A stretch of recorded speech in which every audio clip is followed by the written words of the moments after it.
big poppin'. Money in the bank, coming, dropping a deposit. Having it my way, so I got these bitches watching. Steady getting to it, couldn't fit it in my pocket. Flexing everything, baby, tell me big poppin'. Money in the bank, coming, dropping a deposit. Having it my way, so I got these bitches watching. Steady getting to it, couldn't fit it in my pocket. Flexing everything, baby, tell me what the topic. Yo, what's poppin', everybody? Welcome back to the bar. It's your girl, Henny, and I'm about to pour up plenty of the hot Henny that y'all love to sip on. So if you are new here, welcome. Please be sure to like, comment, and of course, subscribe. Click that notification bell, select all so that you get notified whenever I do a video. And if you are a returning Mob Down Henny gang member,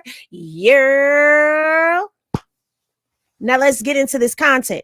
So I've been running content on Tammy Cowins, left, right, and up and down, right? So last night I left y'all off on part 2 of the Tammy Cowins series. I have been working on part 3, but as I told y'all, I'm going to make those series, those type of Henny docu-stories is what the Henny gang has named it, will be on Tuesdays and Thursdays, 9 p.m. Eastern Standard Time. They will not be lives. They will be videos that go out, and y'all can depend on that and set your clock to it because we will be going through the docs, okay? And we will be reading them, and we will be giving the story. It'll be a story time. Anyway, I couldn't leave y'all high and dry and hanging without some type of Tammy Cowins content. And tonight, I decided that there is an unsung person who was a part of Meech's peoples. You could say that. She is the ex-girlfriend of Meech's brother, Southwest T, and her name is Tonesa Welch. So now, if I said the name wrong, please forgive me. But she is the ex-girlfriend of Terry, like I said, and she did a Vlad interview. And it was a while ago. She did this Vlad interview like 3 years ago. And she told her story of being the first lady of BMF. Okay. She was the first lady of BMF. And oh, Jackson J's mom, you were up late. Hey, girl. Kristen is up. Miss Pammy is up. All right. I see some of the Henny gang is up tonight for this late night pour. Hey, Hattie B. So she did this interview with Vlad, and the reason why I said, oh, you know what? I'm going to go ahead and we're going to review this Vlad interview that she had. Hey, Miss Stacy, is because she did have her own personal run-in with Tammy Cowins. So it looks like Tammy wasn't just setting up the dudes. She was trying to set up Tonesa as well. But instead of just playing that clip, I decided, even though this video is going to be long because her interview was 1 hour and 35 minutes, I decided we're going to interview the whole thing. And I'm going to tell you why. I was just telling you, if you were over there on the IG and you caught the live and you heard what I was saying, this is for those girlies who have been in the streets, who have run the streets, who have been, you know, those down ass chicks, who have been the passenger princesses, who have been, you know, the ride or dies, okay? Because this girl, Tammy Cowins, has the dudes all messed up in the head feeling like, oh, this is why you can't tell females nothing. This is why you can't trust a chick.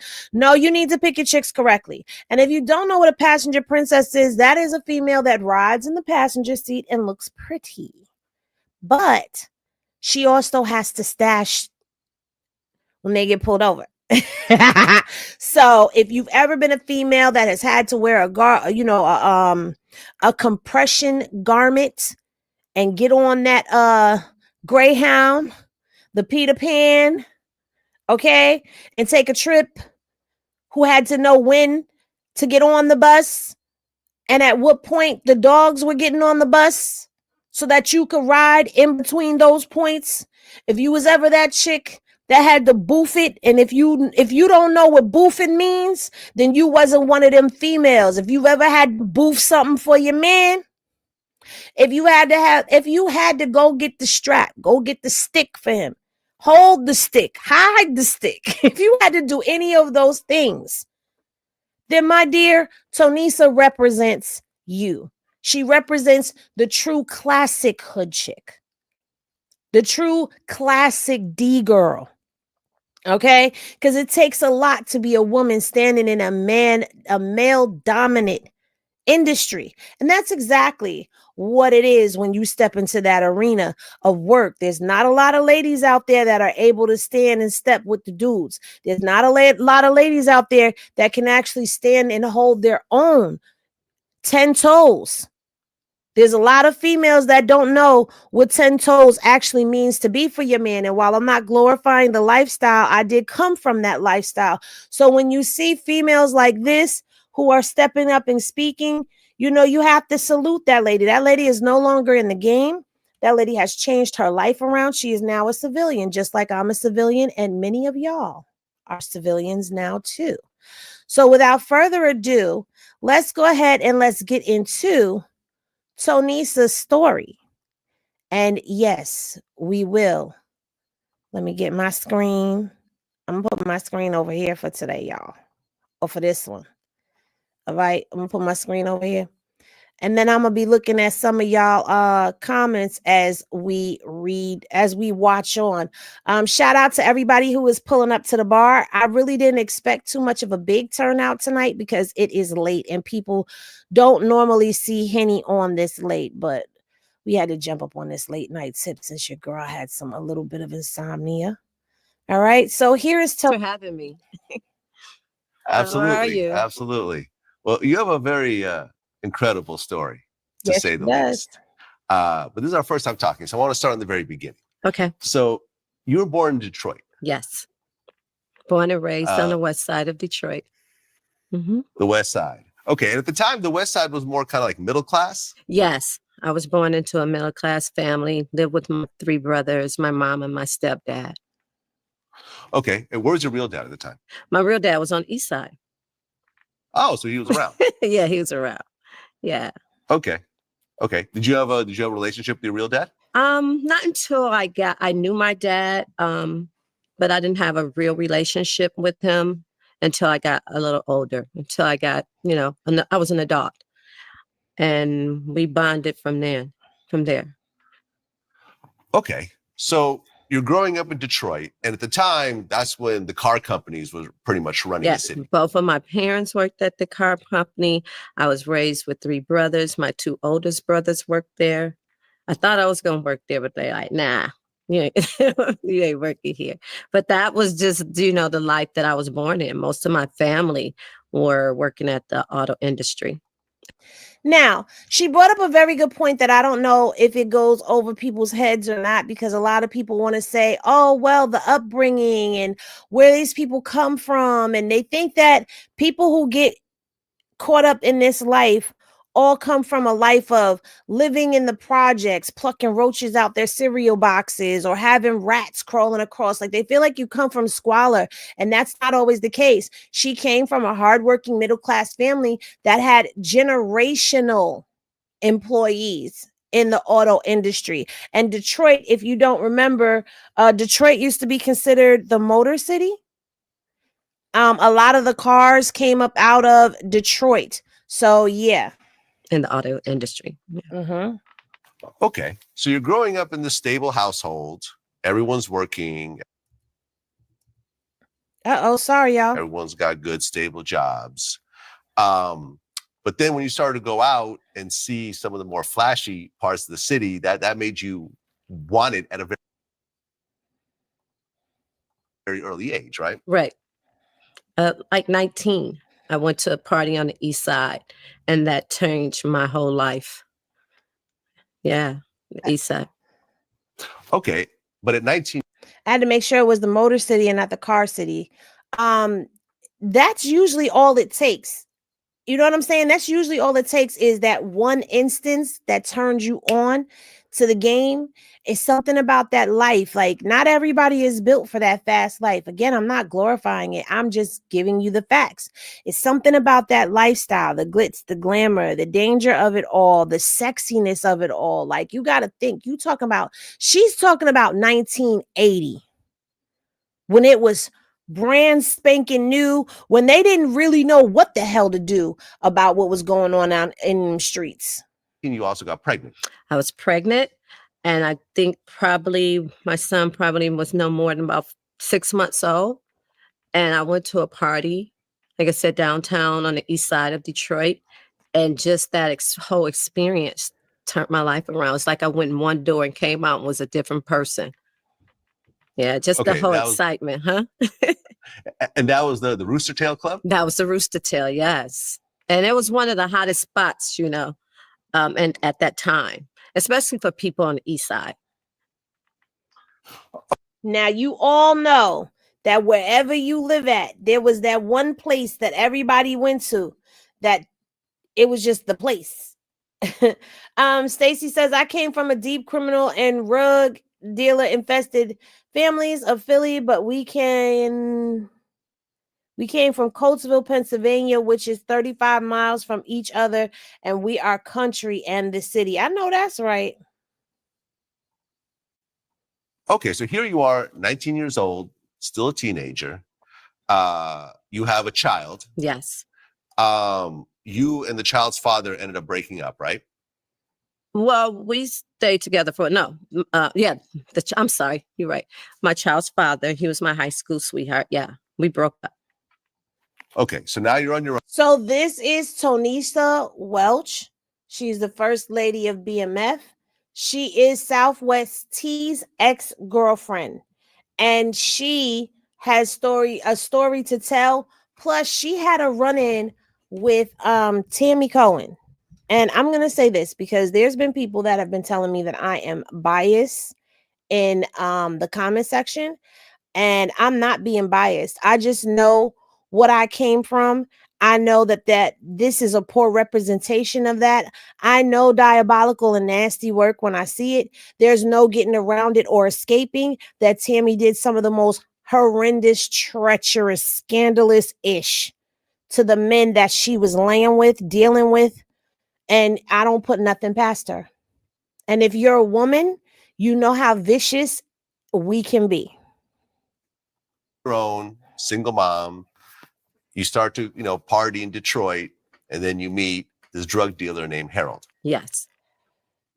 Okay. Now, at the time, so if we're talking about, this was 1980. So when you look at, like, for example, the 70s in Detroit, did you see the drugs and the heroin and everything around, or were you kind of sheltered from it all? I was sheltered from that. So no, I didn't see it. I didn't grow up, seeing it in my neighborhood. It wasn't in my household. So it was all something new for me. Yeah. Okay. So you go and meet Harold, and this is not like anyone that's really been around you before. Nope. Totally different. It was like everybody was different. They were in there dressed to the nines. They were partying. Then they had champagne. It was just like everything was beautiful to me. Even if you go to the Rooster Tail, they still have the same decor. It looks the same. I mean, everything was, it's a little updated, but the walls, the staircase, they refurbished everything that looked the same.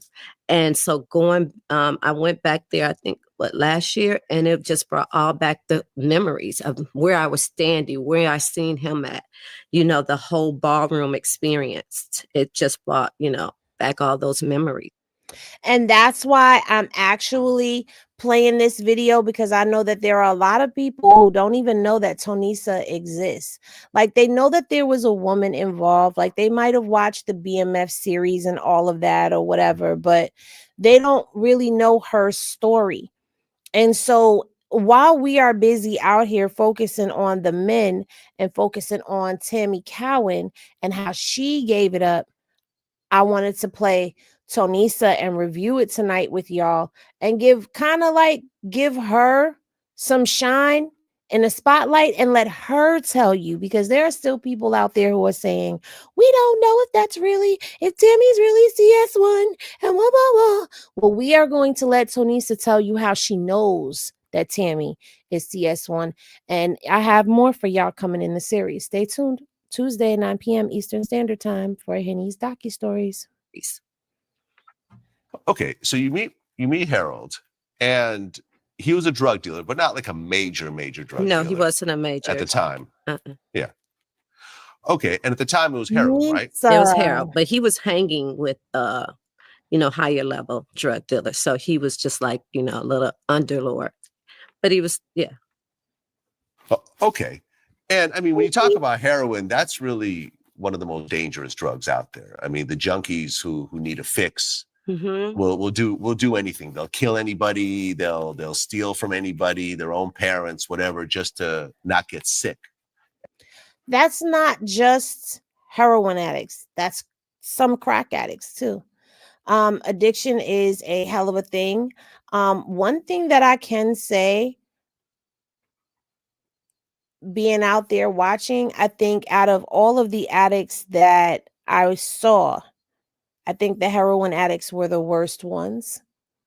I can tell you that their bones ache, they get sick, they vomit, like they really get sick if they don't have their fix. And I'm going to tell you something, for anybody out there who is taking pain meds and you're getting Percocets, Percocet gives you the same effect. If you take it and you abuse it, you might as well just go ahead and take some heroin.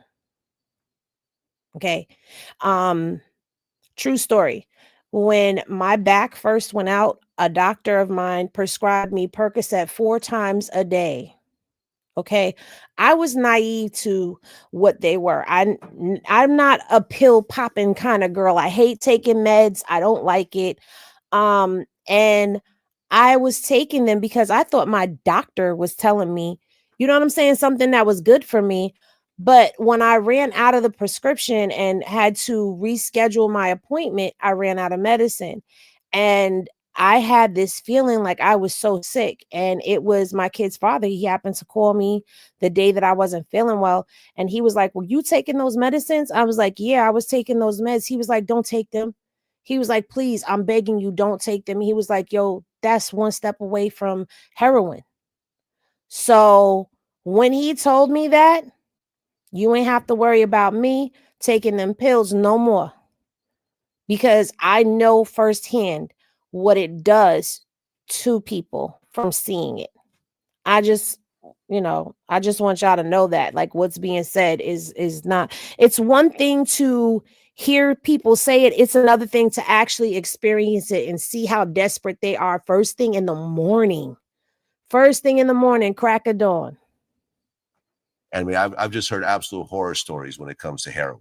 So suddenly you're thrown to this world with a heroin dealer, and how crazy does it get in the beginning? In the beginning, it was exciting to me. I had no fear.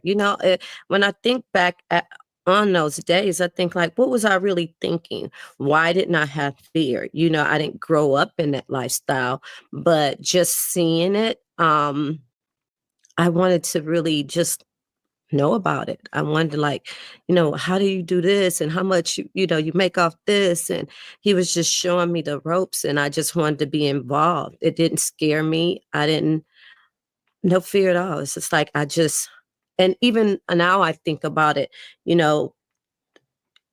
selling it and getting it ready for the people in the mornings. I'm like, how did I do that? How did I do that to this community? I just think being so young and, fearless and, just the ignorance, didn't know, didn't even feel like, oh, you hurting these people. I just wanted to be involved in the greed and excitement. I wanted to be like those people, those were the people that I started to look up to, I think she described it the best, is wanting that lifestyle, wanting that fast dollar, that fast life. That's the best way that she could describe it. And it doesn't matter. Back then, you saw your family who worked put in 40 hours, sometimes 80 hours a week, come home and scuffle to pay bills. And here's this lifestyle. You're not thinking about the consequences and the cause and effect of what it is that you're doing. You're just looking at the fact that, oh, this is fast money. Oh, if I get into this lifestyle, I could have this, I could have that, and I could pay this, I could pay that, I could help this person, I could help that person. When you in that lifestyle, that's what you're thinking of. You're not thinking about, oh, I'm tearing down my community. Oh, I'm serving somebody's mom. Oh, I'm serving somebody's dad. Oh, I'm serving somebody's daughter, son, aunt, uncle, cousin, niece, nephew. You're not thinking about that. All you're thinking about is, oh, this sale is X amount of dollars. You know what I'm saying? You're thinking, oh, that's a quick whatever. If I, get my product off, I have this much in my pocket. Like that's what people were thinking about. But when you get older, you start to look at things in hindsight, and you realize like, damn, I can't believe that I participated. And like people really start thinking differently. You know what I'm saying? But she described it best. This is why I said salute to Tonesa, because she kept it all the way 100 in this video. The people that were selling, the drug dealers. Yeah. Okay. But then it moved from heroin to cocaine. Mm-hmm. And cocaine was more like, at the time, more like the fly drug, like the rich man's high. Right? Mm-hmm. And you guys started moving that in the West Side, which is the more... No, we started that on the East Side. He started that too on the East Side. He was doing both. And then what happened, how we got to the West Side, I was telling him, I think we can make more money on the West Side, because in my head, I thought it was more people that were using the drugs and had more money. So if we took it over there, that we can make more money, So that's how that happened. But it started on the East Side. It started with just, a small quantity. It was like, okay, let's do this, And I'm like, always so down. Like, yeah, let's do it. And I'm always thinking like, I can do it better, or I can, I can help you. I can be like your partner, let me help. Let me just, I just always wanted, for some reason, that life kind of excited me. Mm-hmm. That money, the fast lifestyle. I wanted that microwave life. And I seen it when I went to the Rooster Tail, like, I want that coat. I want that ring. I want that watch. And I want to ride in that car, So it was exciting. And I knew by talking to him and seeing that the crowd he was with, that the way to get it is the more, you got to get the quantity and sell it. And the faster you sell it, the more money you were making, the turnover. So I said, hey, let's go to the East Side. Let's go to the West Side. I was familiar with the West Side because that's where I was from. Okay. So you guys started making better money. You started out making about $1,000 a week, and then you guys got to about $15,000 a week. Yeah, it was growing. So the money started coming, but with the success, the relationship at home started to go downhill, and Harold started to actually beat you a lot. Mm-hmm. It became a very abusive relationship. And that was something I had never seen or experienced either. So it was all new to me. I don't, people ask me, why'd you stay? Why? I still today can't answer that.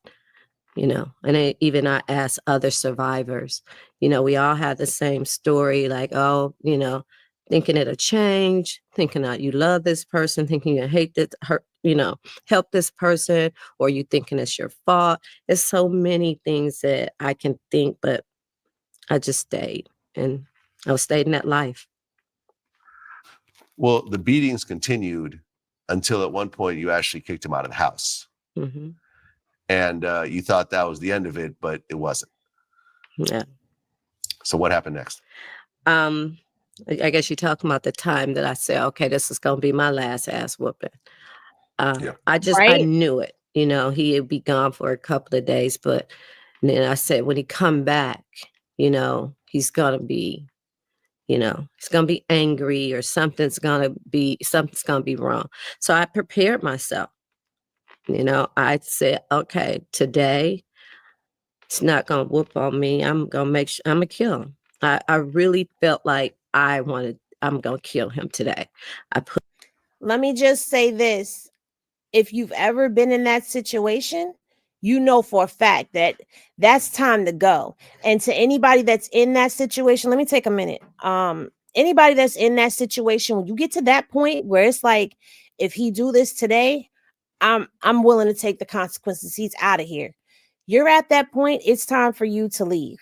I want to take a minute to acknowledge a Henny gang member. I've still been looking to see if this information is factual. I'm not saying that the person is lying.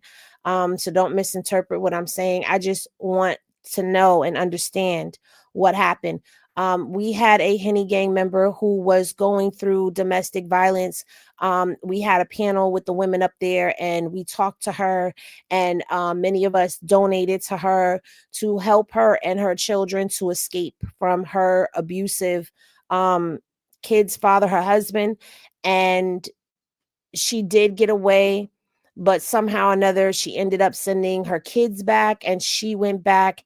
And we got word today in an IG live that she was unalived by him. And my heart goes out to their family. It gets to that point. If you're in a toxic situation, if you're in a toxic relationship, it doesn't matter what it is. When there's a point where your life is on the line, and I mean your life is on the line where you could possibly be unalived, or you're going to throw your life away by unaliving somebody to protect yourself, and you don't care. So that's the point when it's time for you to leave. Again, to those Finny Gang members who know who I'm talking about, I am still looking to find information. I have heard back from the sister, but that will be a private live that we will do. But I just wanted to make that announcement because I think people overlook that. And even if it's a relationship where you fight back and you two are just physically fist fighting, that is still a toxic situation that could lead to something like this. So yes, get out, and don't ever go back, because you go back, there's no telling what's going to happen. Put my kids to sleep, and I got the knife, had already planned it. He was ready, laying there waiting on him to come. And as soon as he came in, he started, and that's when I just jumped up and stabbed him. Where exactly did you stab him? I tried to stab him in the chest. I knew where I was going to stab him. But what I learned later afterwards, after he went to the hospital, I went to jail. I stabbed him somewhere up in the upper arm. I missed that part, which was good for me, because probably at that time, I don't think the law was in place where, they had the man beat you, the spousal abuse law. That wasn't in place, so I probably would have still been in prison for the rest of my life. So I guess it was a good thing. I mean, I did protect myself at that point, but, he survived. Right. He survived. You get locked up. But he ends up not pressing charges. Right. Thank you. And at that time, it was up to the person. Now the states take over. Yeah. Yeah. Yeah. He doesn't press charges. You get out of jail. He gets out of the hospital, and then you guys get back together again. Toxic, right? Yeah. Now we know all about what toxic is. Then you didn't know. Right. Just feeling like, okay. But I thought it was scaring him enough that he wouldn't do it again. But he didn't do it again for a while. Mm-hmm. He was, tiptoeing around me for a while. I bet. Hey, boo. Well, yeah, I mean, you stabbed him. Yeah. Right? Yeah. Tiptoe also. He was tiptoeing, Yeah. okay? I was sleeping with one eye open, I'm sure. Yeah. And then he ran and I chased him. I'm like, oh, you didn't die, right? So not you didn't die. Okay. So you guys end up staying together, and then the drug business starts to expand. Yeah. And then by 1984, you guys end up getting a connect in Texas with the actual one of the Mexican cartels. Mm-hmm. Was crack around during this time? Yeah, crack was around. But, we grew, crack was whack, it was like we didn't want, you found as you grew in the lifestyle, you always wanted to elevate. So it was no more, going into the crack houses or, delivering in the crack houses, or he's staying in them or we staying in them. It was once you got the connect, you start getting our level went up, and we started getting the kilos. So, yeah. Right. But, at the lower levels, but being sold. Let me back you up. We first had the connect in Chicago. We got the connect in Chicago first, and then Texas. Okay. Got it. But what I was going to say is, though, even though you guys were moving weight, with cocaine, crack was hitting Detroit. Right. And the effect of it was massive. It wasn't like cocaine or even heroin, for that matter. Right. Because suddenly, everyone's fiending for it. There's a lot more money. You could chop stuff up and, mix it with a baking soda, and then, Listen to Vlad trying to act like he understands the science between whip and work. Vlad, you got an elementary school level of understanding whip and work, talking about stepping on it and adding baking soda. Vlad, do you really understand what it is to get that whip, get that wrist going? Do you know how to whip that work, Vlad? You over here talking like you was out in the streets.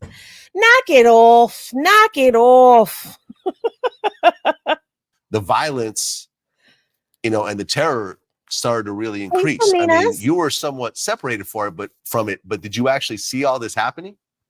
You separated from it. When you get to a level, then you have lower end drug dealers buying it from you. So it's kind of separated from it. But when I look back at it and going to prison and seeing and hearing the stories and realizing it, yeah, I mean, I guess you try to kind of turn a blind eye on it. That's not your concern. Your concern is, I'm trying to sell these kilos or this drugs to get more money. That was the psychic in our heads at that time. That was the foolishness. That was, the craziness. Just, hey, let's just get it, sell it, make more money. We can buy more things. We can do this, that at that time, we didn't even understand it. We thought that was the life. That was our life. That was just our lifestyle. To me, we mustn't know any better, that we could have did something else, Right. Because I want to say this before we let Vlad intervene right there. Did you hear what she said? They was pushing keys. That's the goal. Let me tell you something. Again, I'm not glorifying. I am just educating people on, the street life of this side of it. If you don't know, when you start out, most people start out and they nickel and diming it or whatever, and they work their way up. And like Nas said, a drug dealer's destiny is reaching a key. So to be pushing work, I don't think y'all understand the amount of work that they were pushing. It was ridiculous. They were, to me, they were definitely Black Mafia. Like, they were right there with the cars that tell. You understand? Like, that's I'm not glorifying. So I don't want anybody to think that I'm glorifying, because like I said, in hindsight, coming from that, looking back on it, having a parent who was an addict and all of that, you would have thought that would have turned me off from that type of a lifestyle, but it didn't. And the more you attain, the more you gain in that type of an industry. So it's very easy to get caught up in greed. It's very easy to turn a blind eye to the things that, the consequences or the effects of what you're doing, because you're not focused on that. You're just focused on this over here. So yeah. I mean, with this Mexican Connect, you guys were getting like 50 kilos every 2 weeks. Yeah, which is, it's a lot that's of like money. $1 million essentially. Yeah, we were making a lot of money. Well, you know what? When I think about it, he was making a lot of money. I was just it's like, well, where's my money? Like, I always think about that's a joke to me. Like, I'm like, it's half my. This right here. It's a different type of addiction. It really is. It's a different type of addiction. You become addicted to it. I could go and blow this bag today and have it back by tonight. It's a different type of a lifestyle. It's close to having, when you reach a certain level, it's close to having a bottomless pocket. That's what it's like. It's close to having a bottomless pocket. But the sad part about it is, when you go away and you go to prison, or if you're a female that's in that lifestyle and your man is the one that's out here doing all of that or whatever, and your man goes away to prison, your lifestyle changes. And it's either y'all was smart enough to put money aside for a lawyer, to put money aside to continue to keep going, to put money aside for commissary, for phone calls, for whatever it is that may be needed as you're going about what you're doing. When the rug gets pulled up from underneath you, you have nothing when you come back. The smartest thing that anyone could do is to flip that into legitimate money.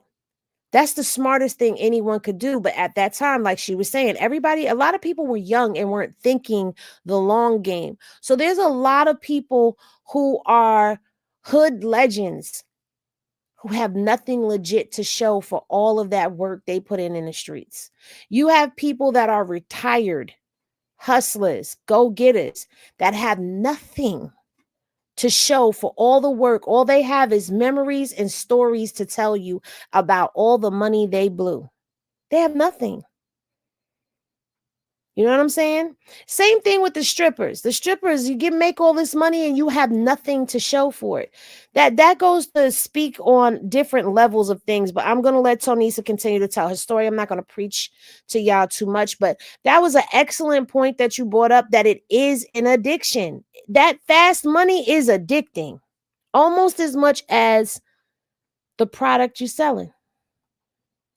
Mine, but I was letting him pay me. Like, no, I was just doing just as much work too, at sometimes, at some points. Okay. And the money started coming in. You guys started buying mansions, started buying Mercedes, boats. Well, what Harold, let me back up. We wasn't buying mansions. We did buy a home, but then we did buy the cars.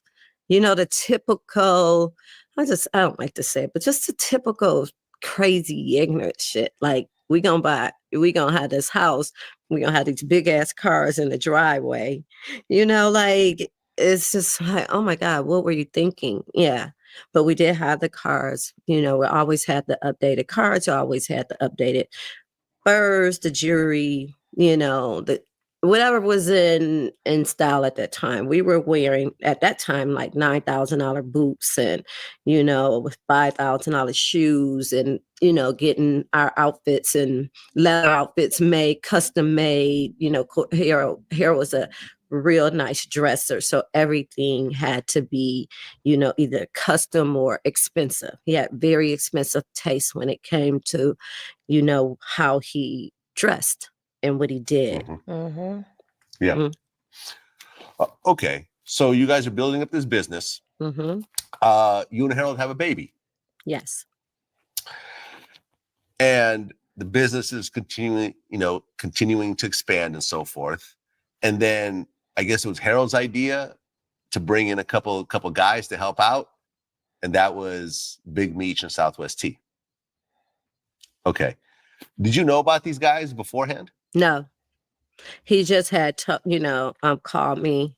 I think I'm not mistaken. Maybe he told me the night before and let me know that I was going to be meeting them. And we always meet on Coyle Street. That was the street I grew up on. So it's the famous Coyle Street. We did everything on that street. So they came over there and met us. I met them then. Okay. And Big Meech and Southwest T would later on form BMF. But at the time, were they 50 boys? I don't know what they were at the time. I really don't. The 50 boys is, I don't know if I forgot about it, if Thierry ever told me about it. That was something that I didn't know about. I knew that they were, I didn't even know what level they were on. I knew that they just sold, they were selling crack. I did know that, but I don't know, like how much money they were making or anything like that. I just know that we needed help. He needed more help. So he was, at that time, I guess you would call it, let's recruit some more people. And by me having my younger son, a lot of times I couldn't move the way I wanted to move anymore. She's Southwest T's right. ex-girlfriend. And the two of them had already been in a lot of drama. T had his eye shot out by that time, over an incident with a girl, I believe. Yeah. Meech had gotten shot as well. Mm-hmm. I'm not sure if that was before or after, but right around the same time. I guess a little bit before, and I knew I heard it was about a girl. You know, Once I think again, it was about a girl. Meech's girlfriend or something like that. Yeah. Meech baby mom. Yeah. Exactly. So these guys kind of had a lot of heat on them, but they were, you know, still in the game and still trying to expand. And, you know, you're actually 9 years older than Southwest T. Yes. But I guess the two of you sort of hit it off in the beginning. Yes. But not as in a relationship. No. He was just became a person that I was going through so much. And, you know, and Hero had kind of put him to be around me. To kind of, you know, stick around me to watch what was going on. Cause I was in, you know, still doing a few things. And by that we became friends. So I confided in him a lot, you know, of what was going on. I'm thinking in my head that people didn't know or didn't see it or didn't understand it. So he was somebody that I confided in, that I trusted.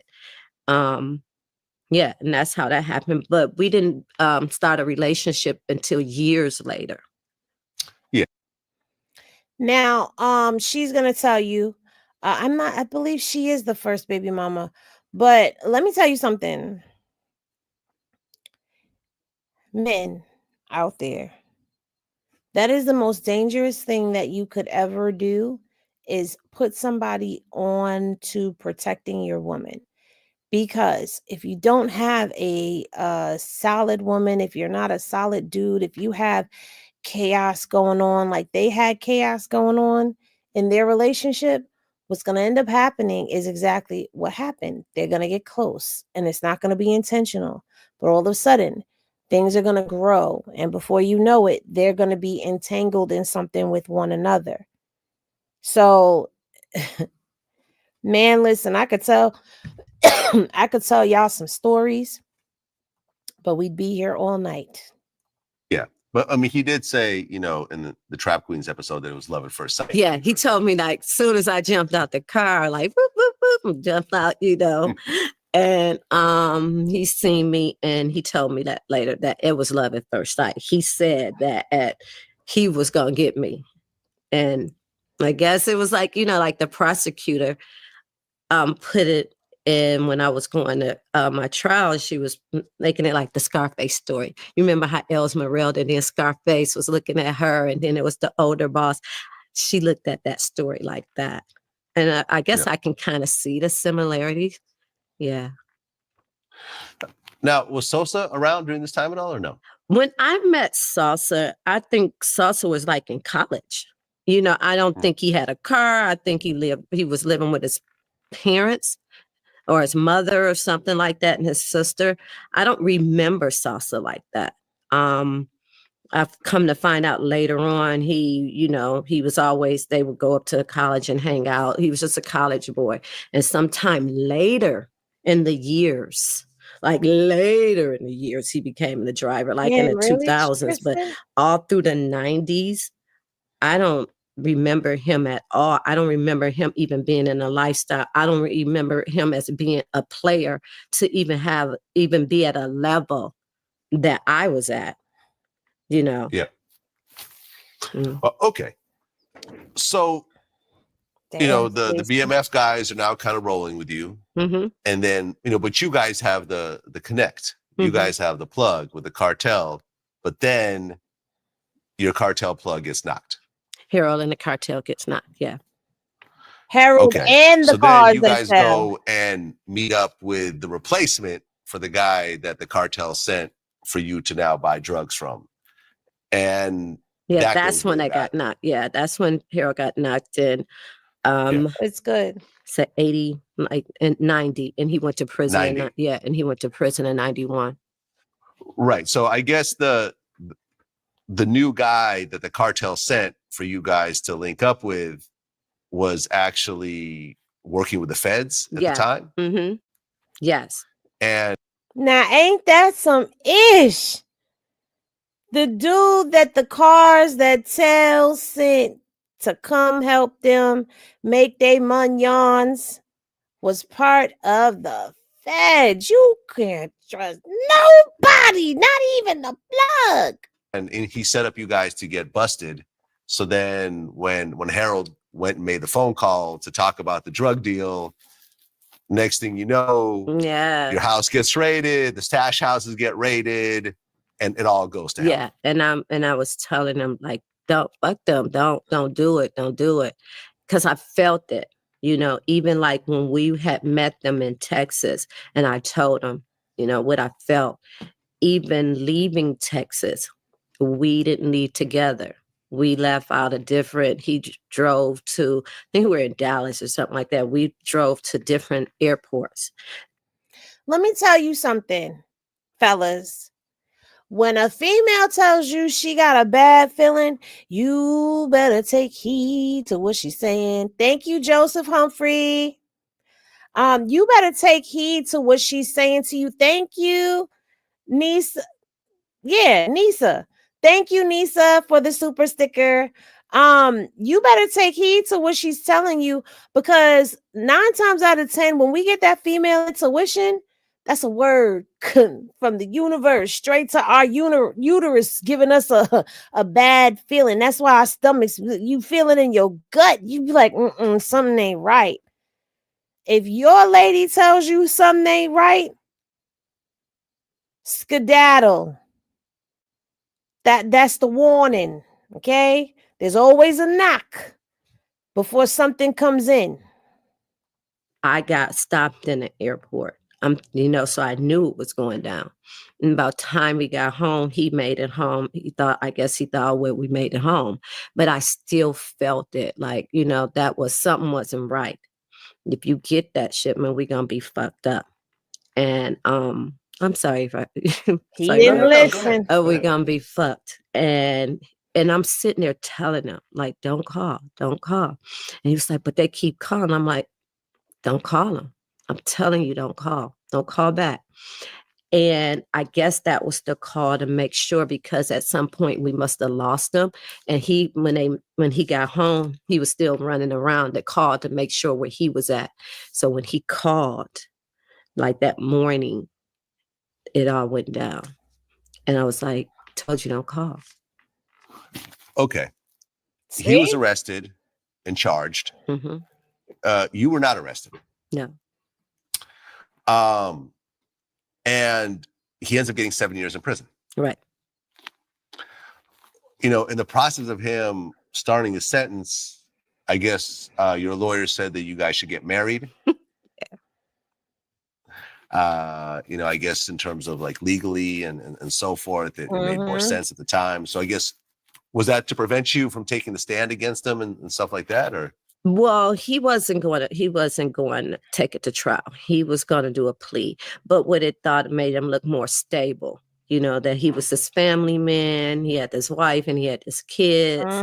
And this is what they thought that would, because I said my little bit in the court, wrote my little letter. He said what he had to say. And I wasn't really fearful of any of that, because Harold always said that if anything went down, he was going to take it. I need to be at home with the kids. He was going to take it. Now, I can respect that. Mm-hmm. Yeah. I mean, he could have dragged you into the whole thing. Yeah, he could have. Yeah. Now, see, that's what I'm talking about. You've got to have somebody that is willing to protect you at all costs. And that's the same thing that I was lucky enough to have. A lot of women are not lucky enough to get solid dudes that are like, look, we got kids. You got to take care of those kids. Like, I'm going to protect you. I'm going to make sure that nothing happens to you. I will take all the weight. Like, you will not be touched.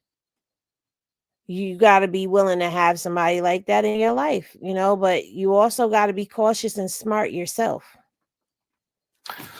Okay. So he starts his bid and you're now broke. You only have like 20,000 to your name. Yeah, because he took all our money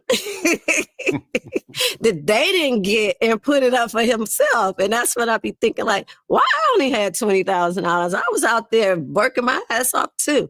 But yeah, that's what it was. And And I was on my own. I knew what to do anyway. I was always doing it. And so, yeah. And then I ended up meeting my own people. And it took off from there, you know? Okay. So you go and get your own plug. You go back to drug dealing. And then you and Southwest T started to get kind of close at that point? Yeah. Yeah. I was, he was coming back and forth in my life and like, you know, really just like, No, it's I really not recent. trusted him. He had my back, you know. I was telling him basically, you know, this is what I'm doing. This is how I'm doing it. You know, just always there, you know, always being supportive, you know, like my friend, he's my homie. It was just like my, you know, like one of my best friends, basically. It wasn't nothing involved at first. Me and Terry didn't have our first kiss, I think, until like 95. Something like that. So yeah, we hung out, like literally hung out daily. Even went out of town together, did lots of things. But just being there. Okay. So you go back into drug dealing and you start making money. You got your own plugs, and you actually gave T a loan for him to start his own thing, and gave him some plugs and so forth. And they started to actually do well. They paid you back the money, and he actually started to blow up based on your connections and your money, right? Right. Well, I didn't loan the money. What I did is I had a connection, and my connect would always front me, or whatever I was doing. I had two, and I was like that person that they would just give it to me, and I would just do things for them, you know. Like actually, do some crazy, just, yeah. And that's how I went. Basically, I didn't give him the money. I said, look, I'm going to help you. He was one day, it was just like, I couldn't, you know, just having such a hard time. And here I am, like, I'm balling out of control. You know, I'm like, you my friend, you know, I can't see my friend like this. And She's thinking friend. He's thinking love at first sight. God, fellas, I said it earlier. Let this be your friendly reminder. You never put someone to watch over your woman. Things will happen unintentionally on her behalf. Meanwhile, he is full on plotting on your girl, especially if he is a go-getter and she is too. He's going to go get your girl if she's the brains of the operation. Because let me tell you something. Some of these dudes out here are not the brains of the operation. It is the woman that they are pillow talking with, that is giving them ideas, that is helping them make these moves that they're making. And the guy you send to watch over her knows that. So you never send someone to protect or watch over your girl, because things will happen. And that's not saying that in a derogatory manner. That is just a life lesson. he was like, no, it's Hey, going to be okay. Nadi. I'm like, no, dog, I got you. You know, what do you need? So I talked to my people. Hey, this is what we going to do. But see, that was on my name. That was on my name. So when you say you got to pay that back, you have to pay that back. Facts. Because it was a big amount each time, you know, until he got stable enough. So you have to, you know, that's why I was saying about my name. I like to keep my name good. And that's how it happened. And from there, it was just like, you know, turning back, and it just blew up, you know, like it was like overnight. Even though it wasn't overnight, it felt like overnight. Like you look, your head turn around and you're like, whew, just major. He was moving lots of drugs. Right. This is around 1994, right? 94, 95, yeah. Okay. And was BMF a name at that point or no? No. Okay. It was just Terry and Meech. Terry and Tony. Terry and Tony. Mm. Let me clear the record. Terry and Said, Tony. get it right. It was Terry I and mean, Tony. he took it wherever he took it. Like I said, I don't care where he took it, but everybody kind of ate off of it. Like I always say, people always say, oh, I want to clear the narrative. I don't want people thinking that he came in and I just came along for the ride. I was already stable. I already had my home. I knew what I wanted out of life. I had already said, this is what I'm going to do. This is what I'm going to make happen for me. And even when he was my friend, we were always talk about what we was going to do with our millions. When we get this million, what we're going to do. This is how far ahead we were thinking, me and him at that time. And so when I gave it to him, I guess he took it back to his brother and everybody else. But when they said, well, you didn't give it to me, I don't care who I gave it to. If I walked in the house and I brought a bucket of chicken and all y'all ate it, you got it from me. That part. Right.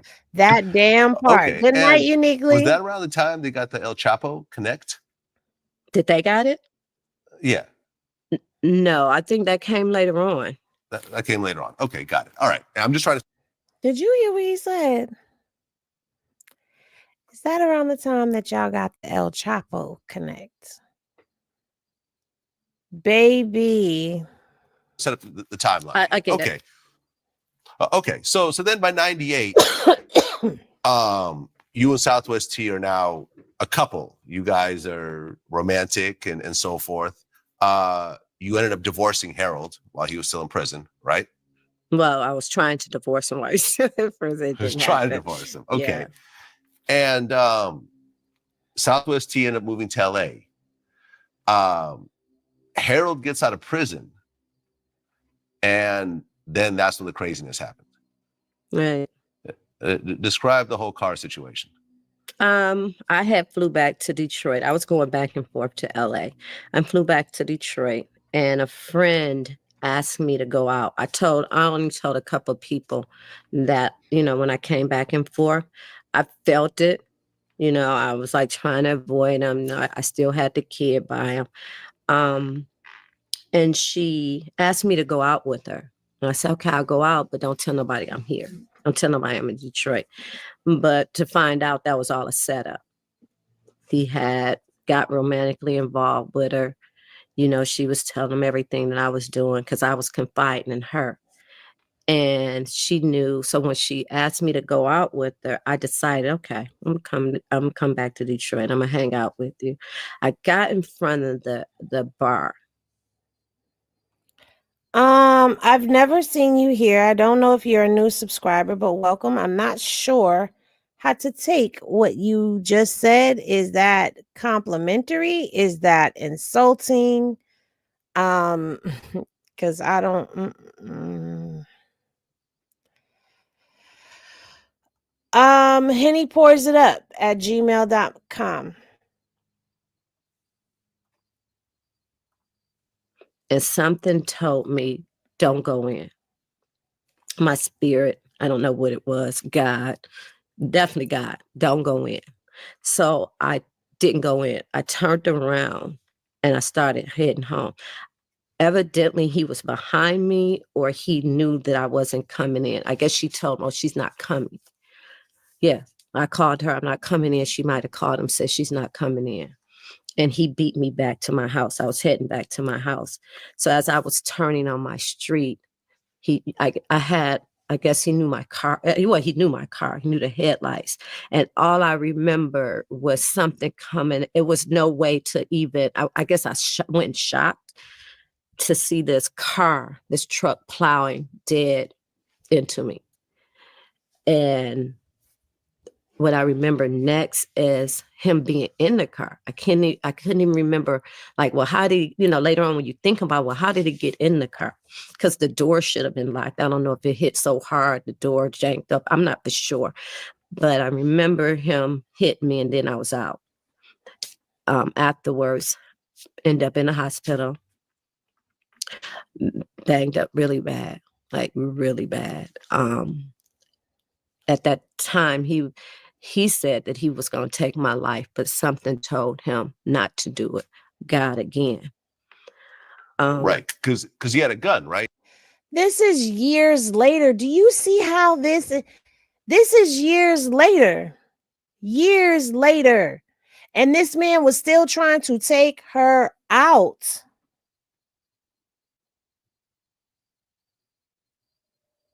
Sheesh. Right? He pulled a gun on you. Yeah, After, I didn't during the realize it accident? at the time, but I knew something was hitting me. I knew something. I knew it just wasn't his fist, because I'm trying to protect myself, but my arm was broke. So it wasn't much I could do. I didn't realize my arm was broke, but I couldn't even really focus enough to see what was going on. I was hit that hard. And later on, that's when he, we talked about it years later, and he told me it was the gun. He told me the whole story of how I got set up, told me this whole story, what he was going to do. And something said, don't, but that's so crazy, because did you hear how she told that whole story? It was somebody that was close to her, somebody that she was confiding in, somebody that knew everything, that walked her, getting ready to walk her into a trap with her ex-husband. Into a trap with her ex-husband, who was they already had been through a violent history. Now he about to take her out. And that would have been on that girl. That's crazy. You can't trust nobody. Hey, Diamond, you can't trust the plug because they sent the plug in that was the feds. You can't, like, this is what we mean by you got to keep your head on a swivel and your third eye open at all times. Crazy work. He said somebody yelled and said, don't do it. But he said it was nobody around. The street was just dark and empty. So he don't know where that voice came from. I always say it was just God saying, no, don't do it. It's not our time. Don't do it. Okay. Is Harold still alive? Yeah, he's still alive. And we talked about it probably about a couple of years ago. And then we talked about it since I did Trap Queens. And he wanted me to tell the story. He said that he was tired. He felt that he knew how wrong he was. And he understood what was going on in his life. He grew up into that, and he was angry. And he's told me that I didn't deserve that, and that I need to tell my story to help other young women. No woman should go through what he put me through. He was very apologetic. I had never heard an apology like that. And he was just like, that I was something he didn't understand it, because I was somebody he really loved, and he couldn't understand why he did that, or why he was so angry all the time at me. And then he said he told me it wasn't me, it was him. And that before he left this earth, he just wanted to tell me that, and he wanted me to share the story and make sure that I shared with young women that what could happen. Now, let me tell y'all where we are. We are only 35 minutes into this interview. And do you hear how powerful her story is?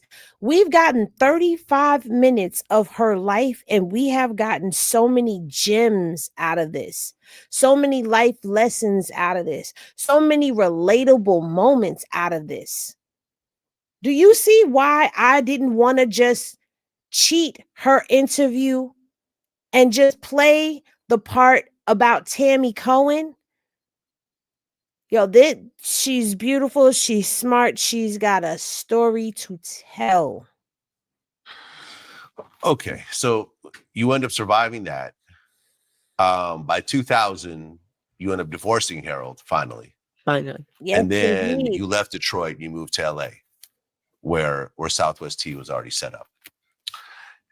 And at that point, was BMF a thing?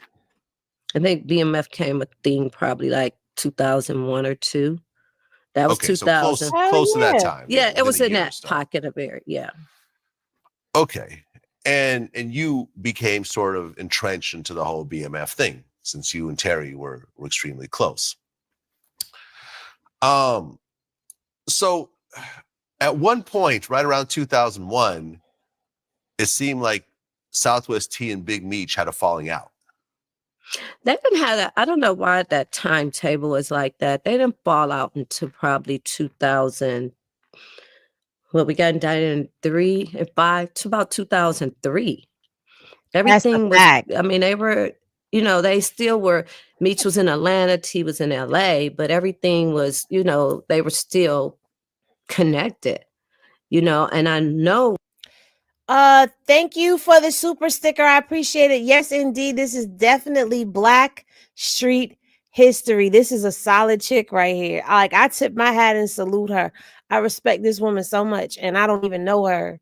Just because she represents the epitome of what it's like to be in that life and then transition out of that life. You understand me? She's a solid female all the way around, through and through. Was around 2003 because my brother got killed around that time. My brother got killed in 2003. And that's when all the drama and everything started happening. And so I was trying to keep them together, you know, because I knew they were like a yin and a yang and they needed each other. And by that, all this drama, people pull at you. People divide and conquer. People was in his ear, people was in his ear. And so I'm steady trying to keep them together because I've been to this rodeo a bunch of times. I'm older. I feel the energy. I know what's going on. I'm watching these people. I'm watching the room. And I told Tia, if y'all don't come back together, we're going to go to prison. You got to come back together. And I push that all the time. And like I said, I lost my brother. And I always would tell him, like, you would never know missing somebody like that until they're gone. You know, me and my brother were best friends. We did everything together. Like, so when I got that loss, it was devastating. So I knew the feeling and I knew how much they loved each other.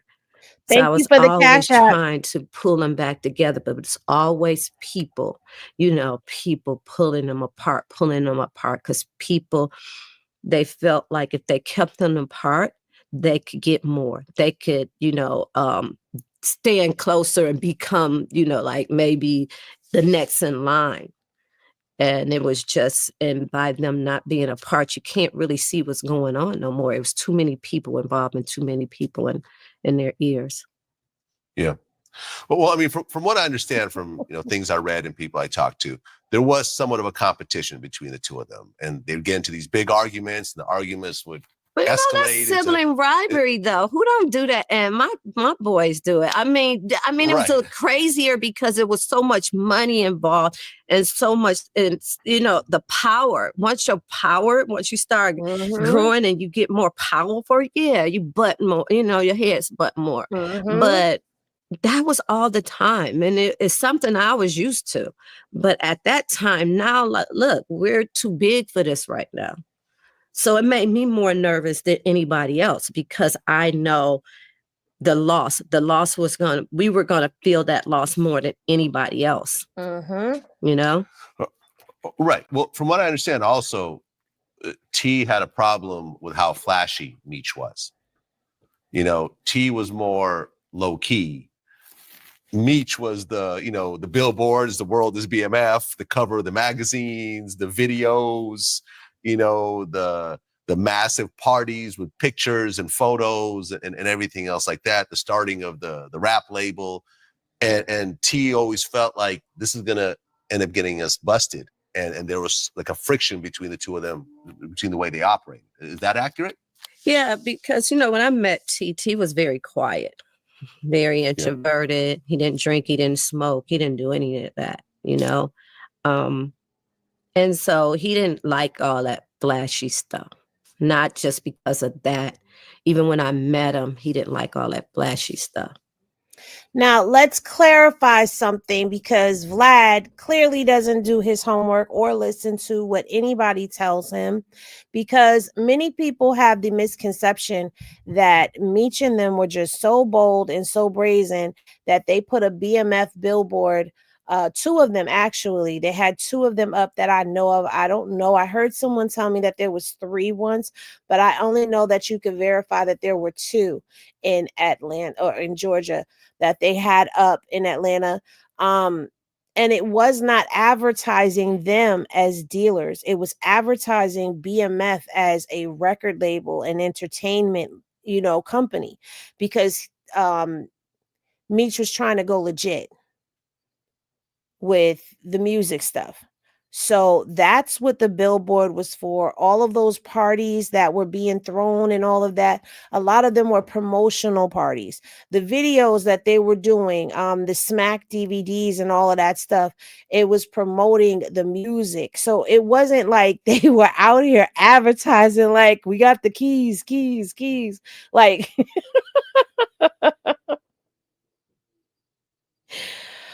whoo, but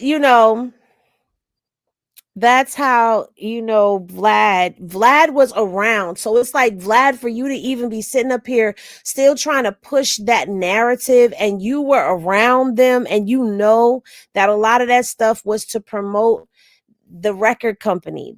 You know what I'm saying? Like, anyway, let's get back to Tonesa, because we're not here for Vlad. He just wasn't into it. And he liked to be more, he was just good like question. a homebody. Like, I just want to make this money and go home, take care of you, take care of my kids, take care of your kids, and this is what we're gonna do. He didn't like all that. He liked to see his money stack. He liked looking at it, he liked putting it on himself, spending on him and spending on the people he loved. He didn't like all that going to the strip club and throwing all the money away and stuff like that. He thought that was crazy, and he would always complain about that. So, I mean, they're two different people, Yeah. So yeah, it kind of bothered him. It worried him a lot. Right. And I guess at one point there was a trip to DR where they went to go party with Puffy, where some argument happened. And then after that, they went back to Dallas and they split the crew up, where basically it was Big Meech had BMF and T had 263. I don't know about that. That's kind of that. I mean, I didn't call him Black, but you know what? We should call him Black, because he's a combination of Vlad and Whack. Black. Just like academics is whackademics. Okay, don't think that I've ever fell off. But I think I said Vlad. Listen, I do have a speech impediment, okay? But I know I said Vlad. I'm gonna start calling him Black now. I mean, we did go on a trip like that, but I think people that they weren't even there. It was me, Meech and his girlfriend, and me and T and Puffy and all his people.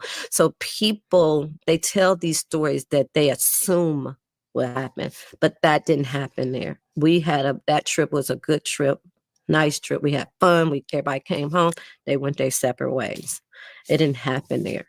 It was building up, but that trip was a great trip. Got it.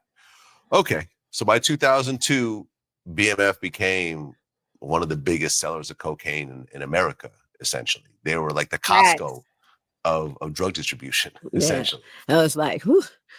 One day I was like, who the fuck we working for now? Because it was so much money, so much, and really fast, And this was the El Chapo Connect. That was. I don't know who that connect was. I can't even tell you. At that time, I wasn't involved in it, so I don't know who the connect was. I don't know who it was. I just know that it was massive, and that's all I know. I don't know faces. I don't know any of that. I was out of touch with that. Me and T did everything together. But that part, he was like, after he got that connect from me and he grew, he had always told me, like, once I get on, you don't ever have to do this again. You ain't gonna never have to look back. You ain't gonna never have to do this. I had been doing it for so long. It was always, that people don't understand. It's a hard life. You always gotta, a lot of sleepless nights, you can't sleep. The connect them come pick up the drugs or the money. You still got it. You can't sleep. You walking from window. You don't know if they coming, the police coming, the people coming. It was just a hard life. You know, when I look back on it, I don't even know how I did it, how I went through it. You know, it was times that I had millions of dollars in my basement, you know, for weeks and wondering like, damn, where they at? Did they get caught up? You don't know if to call, you don't know what to do. That life, you know, was hard. You know, even though I went through it, like I said, I was younger, I had the nerves of steel, but it was a hard life. Absolutely. Yeah, I bet. Well, because at one point you guys started the car company, Oracle Motorsports. Yeah, I started a car company before that, though. Me and my dad started. Oh, okay. That's the car company that they mentioned in Stars and at the season 8. That was me and my dad's car company. Then we moved to California. We started another car company. Got it. And that was essentially a drug front and a money laundering organization? No, I really wanted that company to be legitimate. I really ran it like a legitimate company. We even went out and got loans for the company. That's how legitimate I wanted it to be. I didn't want any of that in it. You know, I wanted to learn the business. I wanted to do the business. I wanted to have, you know, do everything by the book. But unfortunately, when you in that life, they make it seem like everything that you do, some kind of money you got from here came from drug proceeds, even if it's a wheel or tire, anything that they can connect to it, it becomes a part of that life. That's a fact. Got it. That's a fact. Okay. So then 2003 rolls around and BMF essentially explodes. Atlanta becomes kind of like the hub. Yeah. You know, for the drug distribution, and Big Meech sets up in Atlanta, and it's basically becomes, it's crazy, you know, like right around 2004, which was, you know, right around the time that BMF flew me out as a DJ, as DJ Vlad, to just go party with them because they're trying to launch their label, and I'm looking around, and it's like, Vlad just. Whatever. Got me back down memory lane. Definitely remember them days. I knew and met a lot of people. I can say some names that will ring bells. The Motor City D. Listen, back then, even in like the 90s, all the way up until like, I don't know, maybe like going into the mid 2000s, you could literally, you go into you start getting into the right places. You begin to rub elbows with other people and in the stories that you could tell. Thank you for the $5, Cheryl. Hank said, $1 of dirty money turns all the money dirty. You ain't never lied. That's exactly what she's describing. Everything is dirty. Y'all see how Vlad is asking her these questions. There's no way she'd want to talk to him again. It feels like they have to talk to Vlad once free, or it's odd. Well, they talked to Vlad and they've talked to Cam Capone as well. And I've seen some people go on one and not the other, or they've gone on both. So I don't think that it's something that they have to do. I think it's just probably done out of courtesy because Vlad was around. You know what I'm saying? As the DJ for Meech. So, I mean, I don't know. It's like nothing I've ever seen. There was billboards that say the world is BMF's. You know, there's parties with BMF ice sculptures, you know, and they're giving out Cristal bottles like they're flyers. Like that was the first time I got to drink Cristal, and you know, and I think probably the last time things were going well. But right around that time, that's when Wolf, you know, who was Puffy's bodyguard, ends up getting into it with Meech in Atlanta over a girl. Over a stripper. I would love to sit and interview Tonesa. I would. I definitely would love to sit and interview her. She's admirable. She's a citizen now. She's very admirable, and she is a great representation of females who have lived that lifestyle and who have survived it. Because not everybody, let me tell you something, just like some of these dudes don't leave the game in good stature, some of these females don't either. You know, there's females that get locked up for years. They end up unalive because of the situations that they've been put in or that they got themselves into. It's a lot. So for somebody to be able to go through all that she's gone through, survive all that she has gone through, and to come out on the other side so poised. She's classic. You understand? She's classic. And they go outside, a shootout happens, and Wolf and Rizzo gets killed. Meech gets shot. And I remember that's when I was there because Meech was on house arrest. You know, he had the ankle monitor on. I was at Meech's house, you know, with his mom. They were cooking dinner and everyone was hanging out. And everyone had free Meech shirts on and so forth. You know, ultimately the charges were dropped against BMF. But I felt like that was the moment when it was all on the radar. Suddenly, you know, everyone's looking at the situation because now there's two bodies. Was that a turning point in BMF from your point of view? I think so. I think so. You know, and yeah, because you got two bodies now, you know?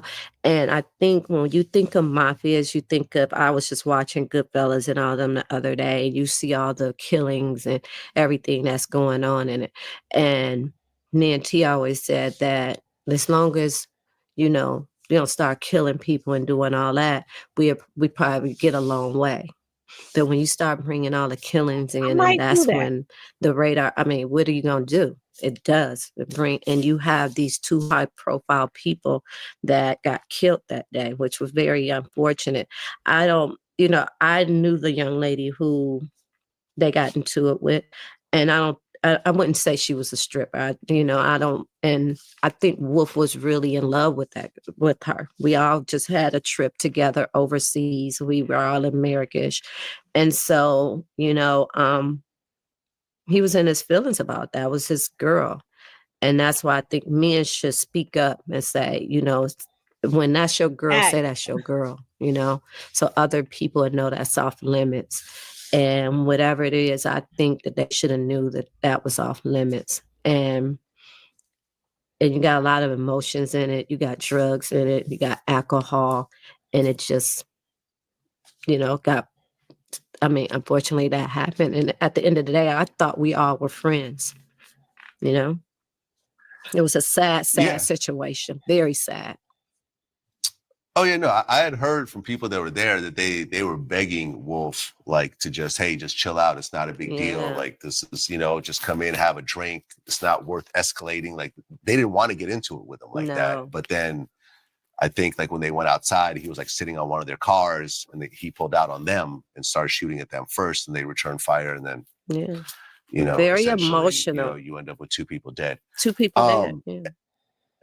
And then there was a series of violent incidents where BMF was kind of tied into it. I guess there was a situation at the Velvet Room where there's a guy named Prince who got killed by this guy named Fleming Ill Daniels. I guess they had backed up a car and they ended up, bumping into his car, and then argument happened, a warning shot went off, and then the guy who did the warning shot ends up getting killed. Yeah. See, I was very out of touch with that. Like I said, I was in LA. I was taking care of my children. I was trying to legitimize my life. I've always wanted, okay, this is enough. This is too much. Let's just stop all this, because it was getting too out of hand. It was when you have so many people, you can't even, you don't even know who half these people are. So you feel, these things are going to happen, because people tend to want to prove themselves. They want to do something. And then when it's too many people, you can't control everybody. It's too much, too many. You don't know what everybody's going to do. You can't handle everybody, So I don't even really know that situation. But to me, I wanted to stay away from it. Right, because then there was a situation where, these two guys, Shane and Kelsley Brown, they were nephews of Bobby Brown. They got stabbed in the neck with an ice pick by this guy, Baby Blue, who was Blue Da Vinci's younger brother. Mm-hmm. And you know, Yeah, it was that just was like a a, whole a domino effect of things a domino happening. effect. Yeah. Yeah. And Yeah. it was Where just very people were kind unfortunate. of, yeah. It was just happening, some out of control. But that's why I say when you start growing, you get all this money, you get, people getting their egos, and you got drugs involved, people taking drugs, all this alcohol, those things happen, Yeah. I'm sorry that you feel that way, but these are the topics that people are talking about at this particular moment. I'm not sure what you mean by talk about things that are more relevant in past things. If past things were not if past things were a waste of time, we would never go revert back into the past. And in all honesty, regardless to what, this woman is dropping wisdom. She's been through something and come out on the other side. She's sharing her story, and she's sharing what she's learned along the way. This is a very this is not just some gossip or something like that. Like, understand what's going on here. There's a lot of people that come from that lifestyle that may even be looking for a way out. So if you forget about the past, how do you know where you're going? How do you get life lessons? Understand something. Over here, I don't just pop it or talk smack or any of that. This is something people can relate to. Maybe you can't. But we talk about all types of stuff over here on my channel. I've never seen your name. Maybe you're new here. But I hope you hit the like button, and maybe you subscribe, maybe you don't. Maybe you'll pass me again, as you're scrolling, and you'll see that I'm talking about something that is relevant. I guess when I talk about things about Tupac, that's considered past and a waste of time, but that's a part of hip hop culture. I was around when BMF was around, weren't you? I've come from this this lifestyle, and I've overcome. I just don't share my whole story with people, but she's up here telling her story. So I feel like it's very relevant. But thank you for stopping in and commenting. I hope you stay and you learn something. Right. Because they're saying right around that time, BMF was making about 20 million a week. That's what I heard. Yeah.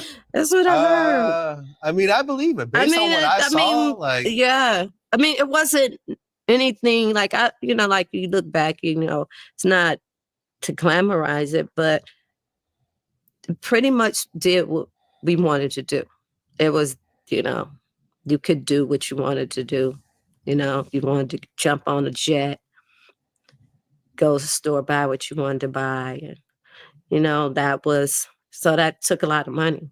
And then you don't realize how much money it is. You're accessible to it, but you don't know until when they start getting raids and stuff and they're telling you what they're finding, what they're coming up with, and what you're realizing the money you have around your house and you have on you is a lot. Mm-hmm. Yeah. Well, at one point, and let me say this, a lot of times when these officers come banging in your door, number one, they're going to probably steal some of your money without a doubt. Yes, 20 million a week. That's a bag for real. Okay.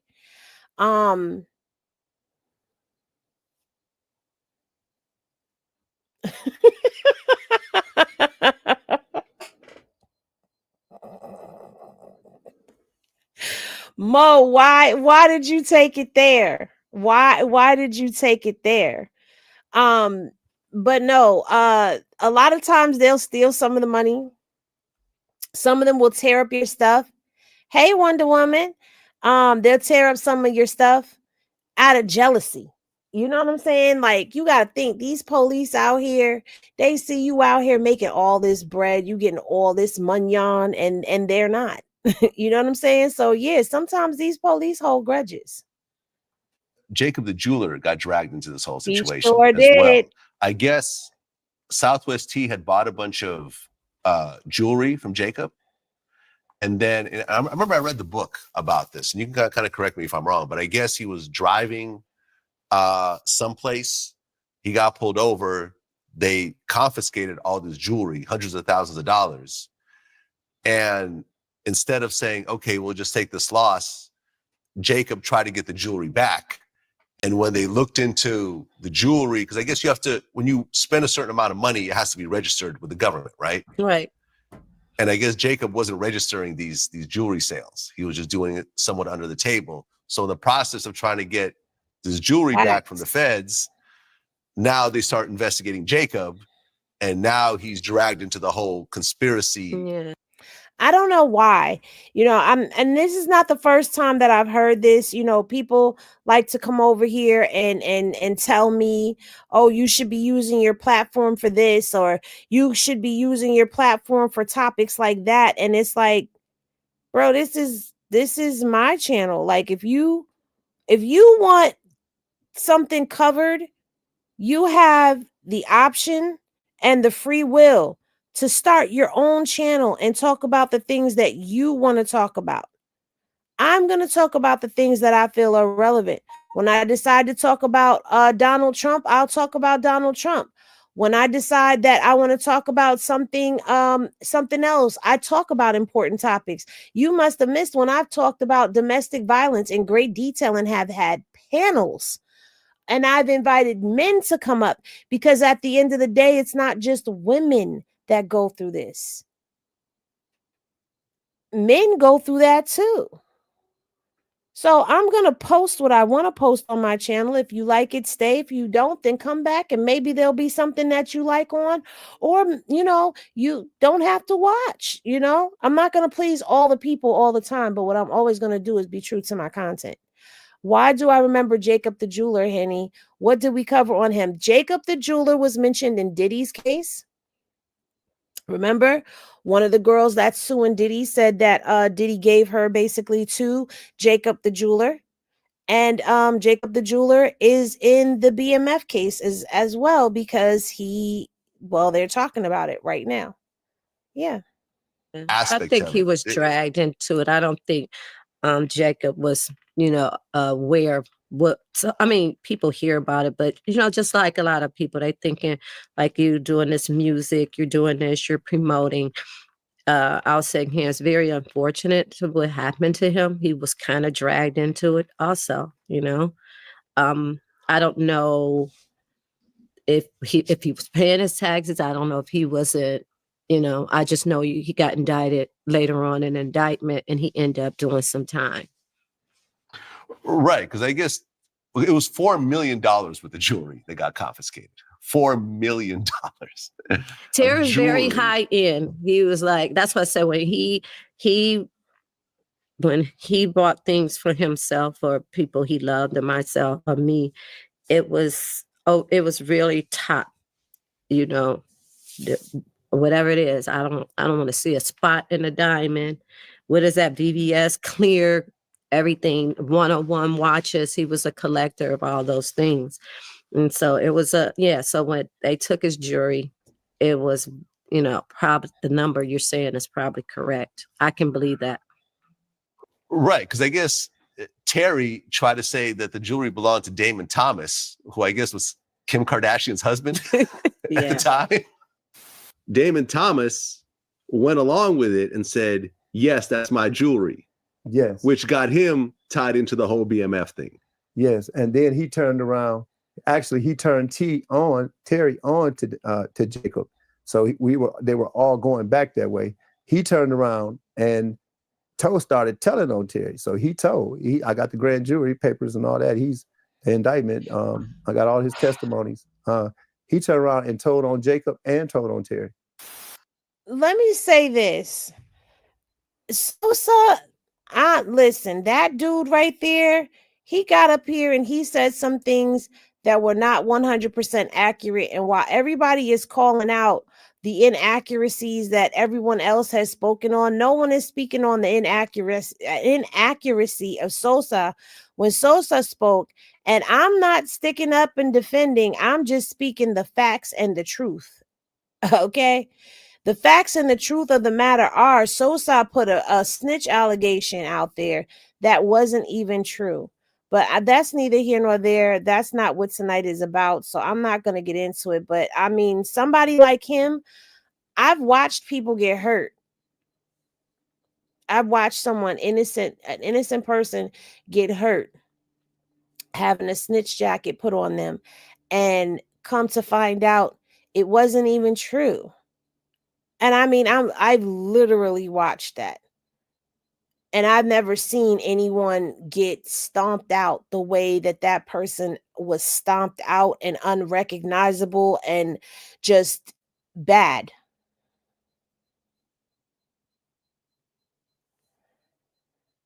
Bullets, Gotti, go back where you came from. Please. What are you doing over here? What are you doing over here? Does Whack know you over here? Because you know you're not supposed to be over here, right?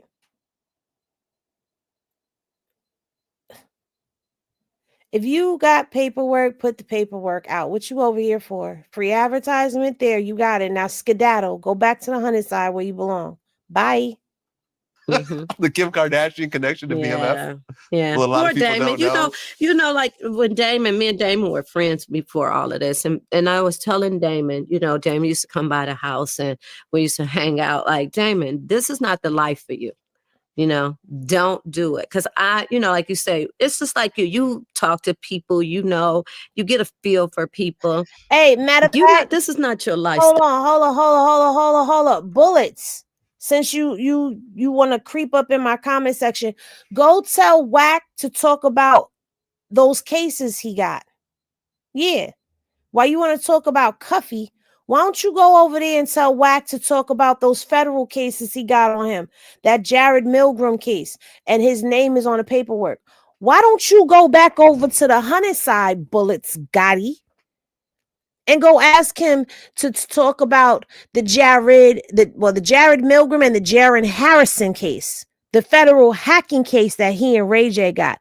Or matter of fact, why don't you go over there and tell Whack to talk about that international case that he got with them people over in Australia? He took their money and didn't even show up for the show, him nor the game. So now they won their court case in Australia and brought that over here to California, and they won their case over here because nobody showed up to court. Why don't you go over there and tell him to run his own paperwork before he come over here on my channel, sending you over here to talk about Cuffy? Tell him to stop getting in everybody else's paperwork and everybody else's business and talk about his own shit. How about that? And I know what I'm talking about because I done pulled the work. Because Henny be having the work. I be having the content on your mans and them. Tell Whack to answer to them allegations that was put out there about him allegedly trying to set up this 8-year-old girl for this little harem he trying to start over there in Africa with his incredible diapers that sell on Amazon, but we ain't never seen them in stores. Go do that. Kick rock, sir. We over here doing something else. So you might not want to get involved in this. It's because if something happened, you can't take this heat. And so that's I don't even blame them, because he shouldn't even have been around. He should have stuck to what he did, music. So it's a lot of people that got dragged into something that they wasn't built for. Shout out to SBGBTV is up in here. Yeah, I know he always sending his minions out to go do his little dirty work and his bidding. So Bullets better take his ass back over to the 100 side. And I know Beast better keep his ass out my comment section before I put him on blast again. Matter of fact, y'all know Beast got caught out there liking and hearting transgender over there on IG, right? Right. And they outed him because they went over there and found out that the transgender had a OnlyFans. Yeah. And Beast was liking everything on a page. Came up in my comments talking about, oh, Henny, that's not right. You don't play fair. My wife seen this. Well, tell your wife you like trannies. No offense to nobody, but tell your wife that's what you like, Beast. Now let's get back to the positivity. Like I was in it since I've been 19. So I knew I became built for it. I knew what could happen.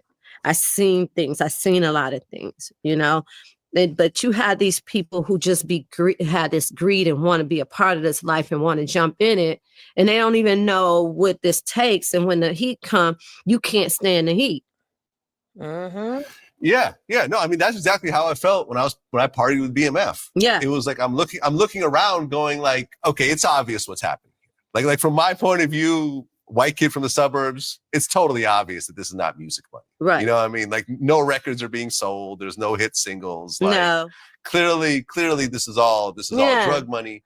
And as much as it was fun to hang out with these guys, and I was really broke at the time. Mm-hmm. I said, I don't want to be caught when everything goes bad. Right. And, right. I have to wear a wire and I'm going to be facing years just for affiliation. I said, I'll just politely separate myself. Separate yourself. And go back to doing my music thing. And sure enough, what I thought would happen would ultimately, unfortunately, do. Vlad, okay, he makes a valid point.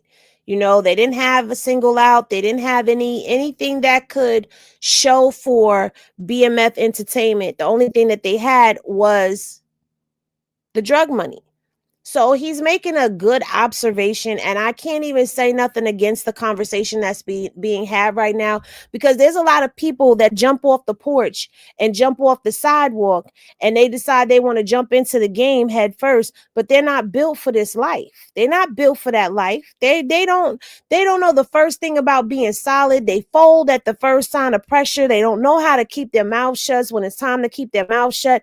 And that goes for men and women, because a lot of times men get jammed up with these women that don't know how to keep their mouth shut, or they end up with an old CS1 chick like Tammy, you know what I'm saying, out here helping the feds take the dude down. I have to say, this portion of conversation, I don't have anything negative to say about it, because it's the truth. The truth could never be considered disrespectful. And you know what, Vlad? Good, you skedaddle, because you heard what he said. Oh, I gotta wear a wire. What? Matter of fact, let me run that part back, because he talked about putting on a wire. The Kim Kardashian connection to BMF. Yeah. Well, a lot of people Damon around. He should have stuck to what he did, music. So it's a lot of people that got dragged into something that they wasn't built for. Like I was in it since I've been 19. So I knew I became built for it. I knew what could happen. I seen things. I seen a lot of things, But you had these people who just had this greed and want to be a part of this life and want to jump in it. And they don't even know what this takes. And when the heat comes, you can't stand the heat. Yeah. No, I mean, that's exactly how I felt when I partied with BMF. Yeah. It was like, I'm looking around going like, okay, it's obvious what's happening here. Like from my point of view, white kid from the suburbs, it's totally obvious that this is not music money. Right. You know what I mean? Like no records are being sold. There's no hit singles. Like no. Clearly this is all drug money. And as much as it was fun to hang out with these guys, and I was really broke at the time. Mm-hmm. I said, I don't want to be caught when everything goes bad. Right. And I have to wear a wire.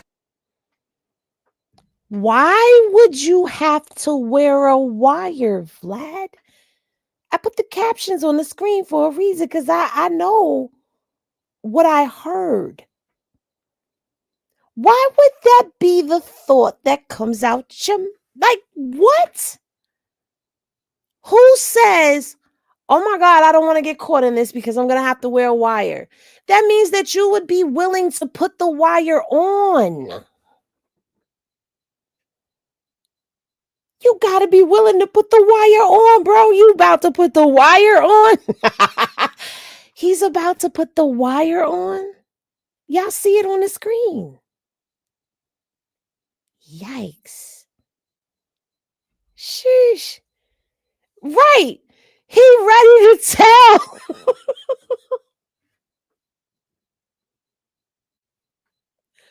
Who says this?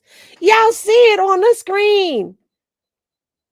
When everything goes bad, right? And I have to wear a wire.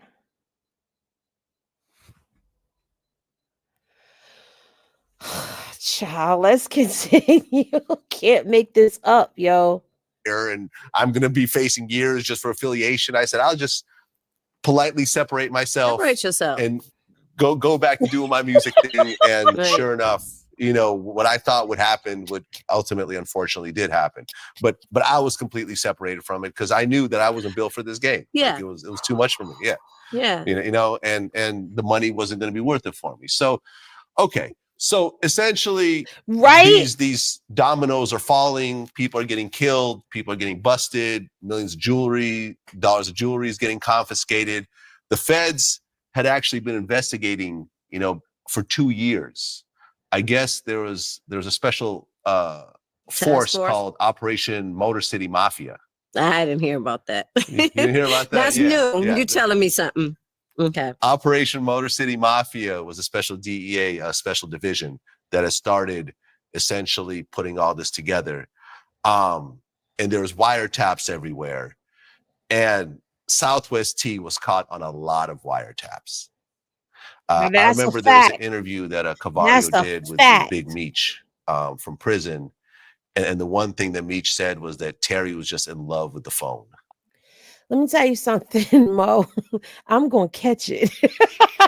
I'm going to catch it. And if I don't catch it, somebody in the comments going to catch it. Yes, Vlad going to tell. Sheesh.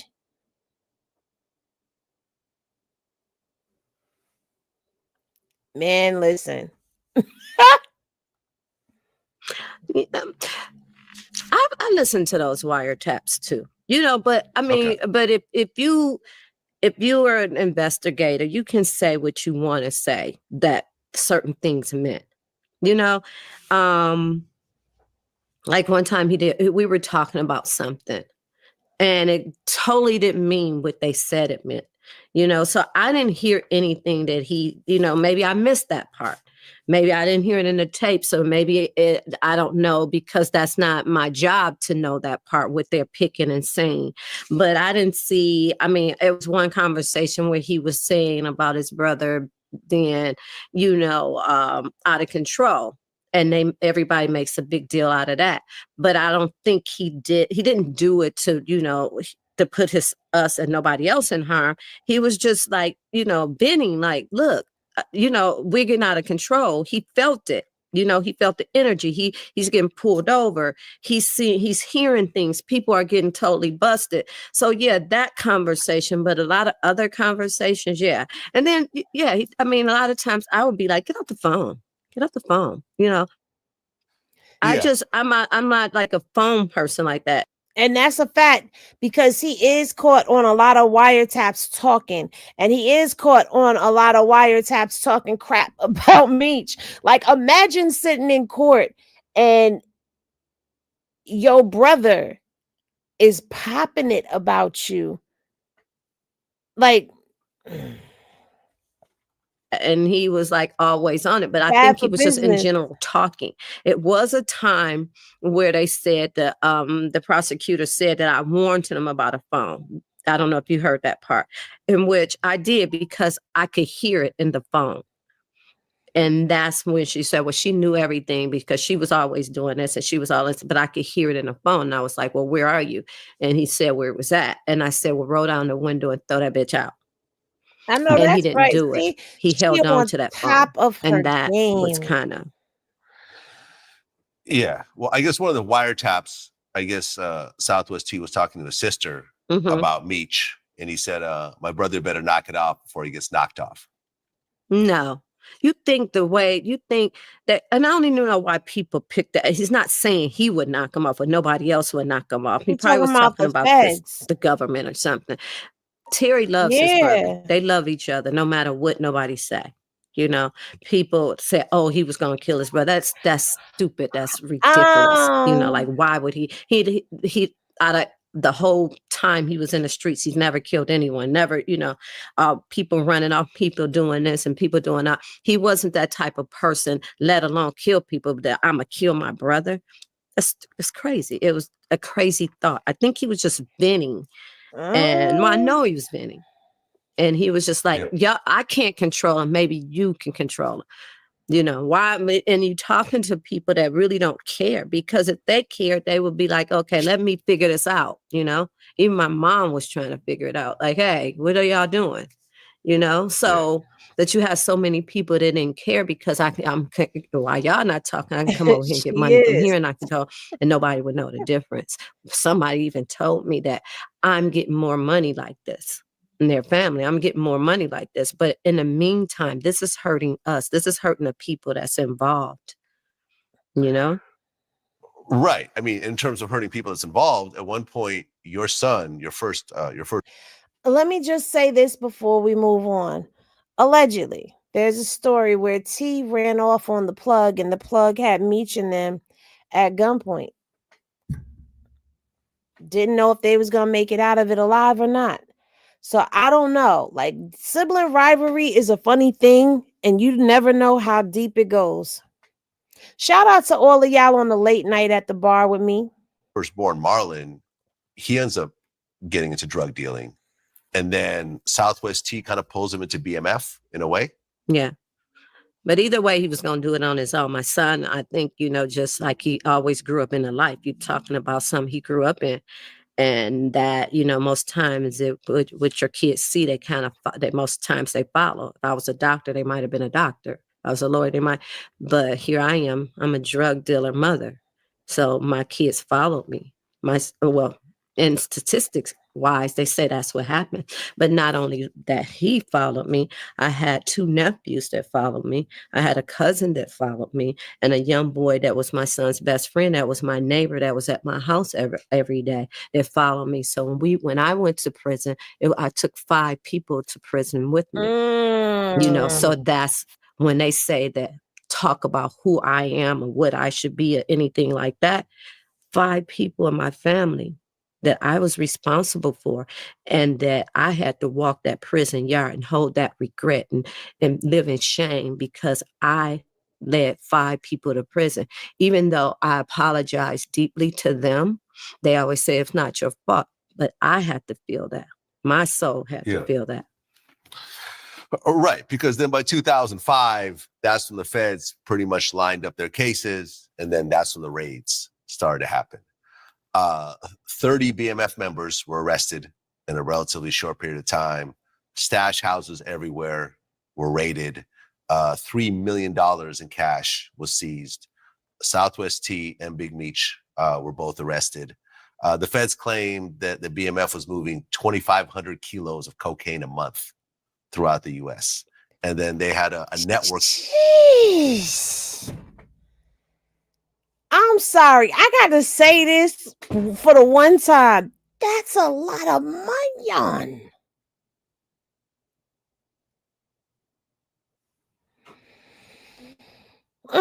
Of 25,000 people that are either BMF members or associates or so forth. How many members? I'm sorry? How many members? They said in terms of members and associates, 25,000. Who said that? The Fed say. That's what the Fed, you read that somewhere? I read that, yeah. But they only arrested, how many that got indicted and went to prison? I mean, originally it was 30. I mean, by the time I was settled, in the first indictment. Yeah, by the time the dust settled, I think it was closer maybe to 100. 200, yeah. 200, yeah. Yeah, there you go. But it was a mess. It was 200. Your son gets indicted. And then the feds raid your house. No, they raided me first. I was in the first 30. I was in the first 30. Oh, okay, got it. Okay, sorry. I was one of the first women that was indicted. I was in the first 30 in indictment. So while T and Meech were already in county in the holdup, they came and raided everybody. They came to the house and raided me and got me. Okay. Did you know that then Meech and Terry were already arrested by the time they raided you? Yeah, they had been arrested, I think probably prior like a week or two. And we were trying to fight to get them out. But talking to the attorneys, they knew, one of the attorneys that I had hired, he was telling me that this is weird, that they're not giving him a bond. Something's about to go down. And so, well, and this is one of the questions that were brought up, I think, when Cavario interviewed Meech, was, everyone knew this was probably coming, right? like people You are have getting to know it's killed, coming. like, you know, arrests are coming in, there's wiretaps, there's this and that. You guys are sitting on millions and millions of dollars. Was there a conversation between you and Terry of like, hey, listen, let's just go somewhere where there's no extradition with the US. Let's just take our millions, take our family, and then just get out of here because we know what's going to come. Well, And you when right, it does come, Stephen, you it's right. going to be ugly. Yeah, I think we had those talks, but we didn't talk about running or doing anything like that. But at the time, you're thinking that, okay, let's just sit back. We're going to sit back. We're not going to make no movements. We're not going to do anything. So you're hoping, I was hoping that it would kind of, you know, because we don't have these scares before, especially me and Terry. We don't have a scare before. And what we did, we just laid low for a while. And it kind of went away. And it was, you know, that was when I was involved. I was living in Detroit. I was in Southfield. And we laid low for a minute. And it kind of just like, okay, went away. So you thinking if you pull back again, that's what happened. But I knew that it was too big for this. I'm like, you know, it's just not us now. I don't know what everybody else is doing. So only thing I was thinking was that I hadn't sold drugs in a while. That Oh, I wasn't Naughty really is in the involved. back. You know, I was trying to always cover myself to stay out of it. You know, like, ooh, I made it out of the life. You know, like I said, I've been in that life Listen, for a that's long time. I crazy thought I work made that it you out get of the in life. that many But what people commercials. don't understand is, or what a lot of people don't understand, they taking everybody now. The girlfriends going, the kids going, everybody can go. And a lot of these girls, they don't even know that anytime you spend anything, you sign for anything, that puts you involved. Facts. When you're sleeping with that person, it puts you involved. Facts. And yeah, I guess I thought, you know, same thing like with Harold, that I was gonna skate through. But once my son and my nephews got indicted, that who I raised, I understood. I said, you know what? I did go in prison angry. But when I thought about it, you know, like I skate, even if I didn't do anything in BMF life, you know, I was the start of that. I handed them these drugs. So if I didn't get caught for that, I did do something all through my life. So I had to. And I respect what she's saying right now, because you know what? A lot of people, they run around and act like they're going to live that life forever. Okay. They act like they're going to live that life forever. And I can respect the fact that she's like, you know what? Healthy accountability. I did start this. I did start them off. I did give them this. I did give them that. And a lot of times when things happen, people don't think about all the stuff that you got away with. Like all the stuff that you got away with unscathed. Sometimes it's spin the block and it hits you at a time when you least expect it. Like she just said, she thought she was going to skate like she did with her ex-husband. She thought she wasn't going to, you know, have to sit. She thought Terry was going to go and sit just like the last time. But this time they came for everybody. And this is why I'm reviewing this, because I have so much respect for her. I really do. To take responsibility, even that my kids were involved. You know, my nephews were my kids. I raised them. So they were involved. So I had to go to prison if I hadn't sold nothing in 2000, because I'm just as responsible. Right. Right. Because when you get arrested, you were facing a minimum of 10 years to life in prison. Your son gets arrested. He's facing up to 15 years. No, he was facing up to the same. He was facing up to 20 years. Okay. My nephew, Sheesh. everybody was facing a minimum of 20 years. Right. So, you know, you have to sit here as a relatively young person and say life. You know, you have to get your head around that. And you have to deal with your son dealing with something similar. You have kids. You know, you have a younger son, you know, from Harold, who is still a minor at this point. He's a minor, you have, it's really a mess. Really? That's happening. You know, and then in 2007, Meech and Terry, they pled guilty to running a continuing criminal enterprise. They took 30 years each. You ended up pleading guilty and getting 7 years. Well, I pleaded to 7, but what happened was when I went to court to plea and get my sentence accepted Facts. by the judge. The judge changed it. The judge said he didn't feel that that I did in this time enough to accept that plea. He said, I'm not going to accept that plea. He said, I feel like you were a victim to your circumstances, all the abuse. I mean, it's public record that he said, you know what? Because I think it's the burning bed syndrome. I can't think of what that law was. He gave me a extra time off of that. I got 18 more months off of that. I ended up being sentenced to 57 months. Right. Yeah. 5 years. 5 years. Mm-hmm. Yeah. Your son got 11 to 15 years? My son got 11 and a half. My nephew got 10. My other nephew got 8. My cousin got 13. And my son's best friend got 8. Damn. Right. Blue Da Vinci got sentenced to 5 years and 4 months in 2008. You end up going to prison, and essentially you got 18 months off your sentence, so you end up doing 30 months. You get out in 2012. Right. And at this point, you're broke. But broke. I had only thing I had, I said, nothing. People had done ransacked, took everything. I had a house. I had said, the judge let me keep a house that I had. And because I didn't buy it with the proceeds of that. I ended up buying a house. I said, if I didn't have anything else, I'll have a home to come to when I got out of prison. At least my sons, when he get out of college here, they'll have somewhere to come. Smart. And while I was in prison, people who call themselves your friends, they ripped me off. I came home homeless. Yeah, which is a story I hear all the time with, people in the drug business that I've interviewed. Like Freeway Ricky left a bunch of homes in people's names. And my home was in my name. They just stole my whole identity. They stole my whole identity. Yeah. They didn't care nothing about my life. They didn't care nothing about my son's life, my younger sons. I had 2 younger sons. They didn't care nothing about them. These people was, I took care of their kids when their mother died. I took care of their mothers, funerals, all kind of things, Took care of them all the way until I went to prison and came home homeless. Yeah.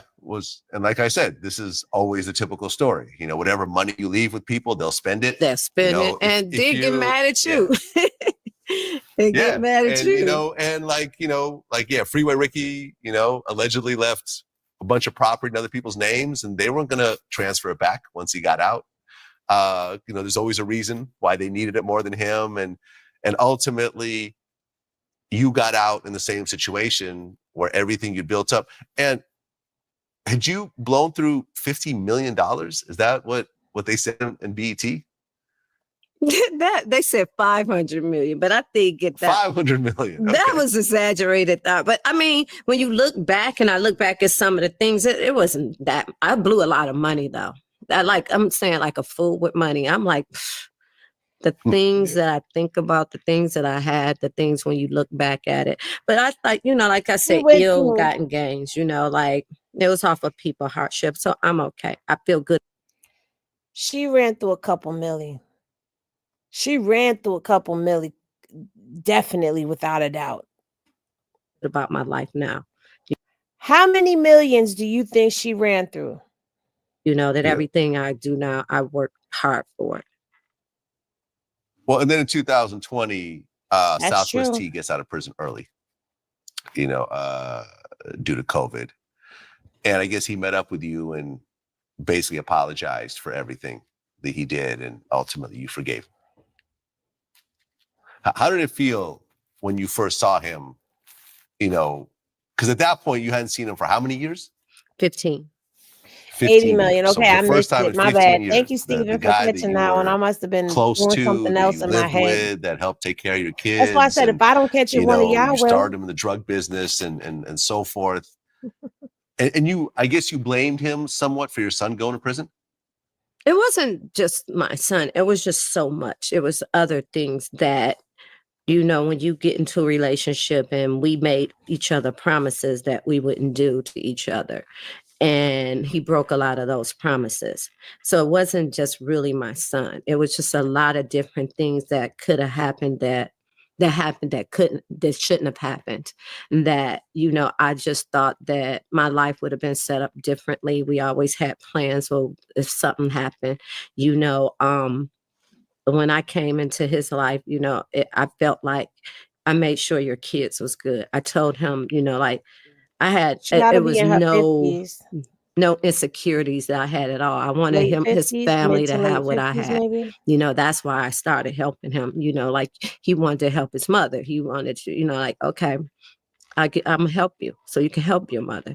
You need to get your kids out of their grandma's house. They need to go to this. They need to do this. And it was just so much that I was blind. I was so blindsided by the time I got to prison and listening to all these wiretaps.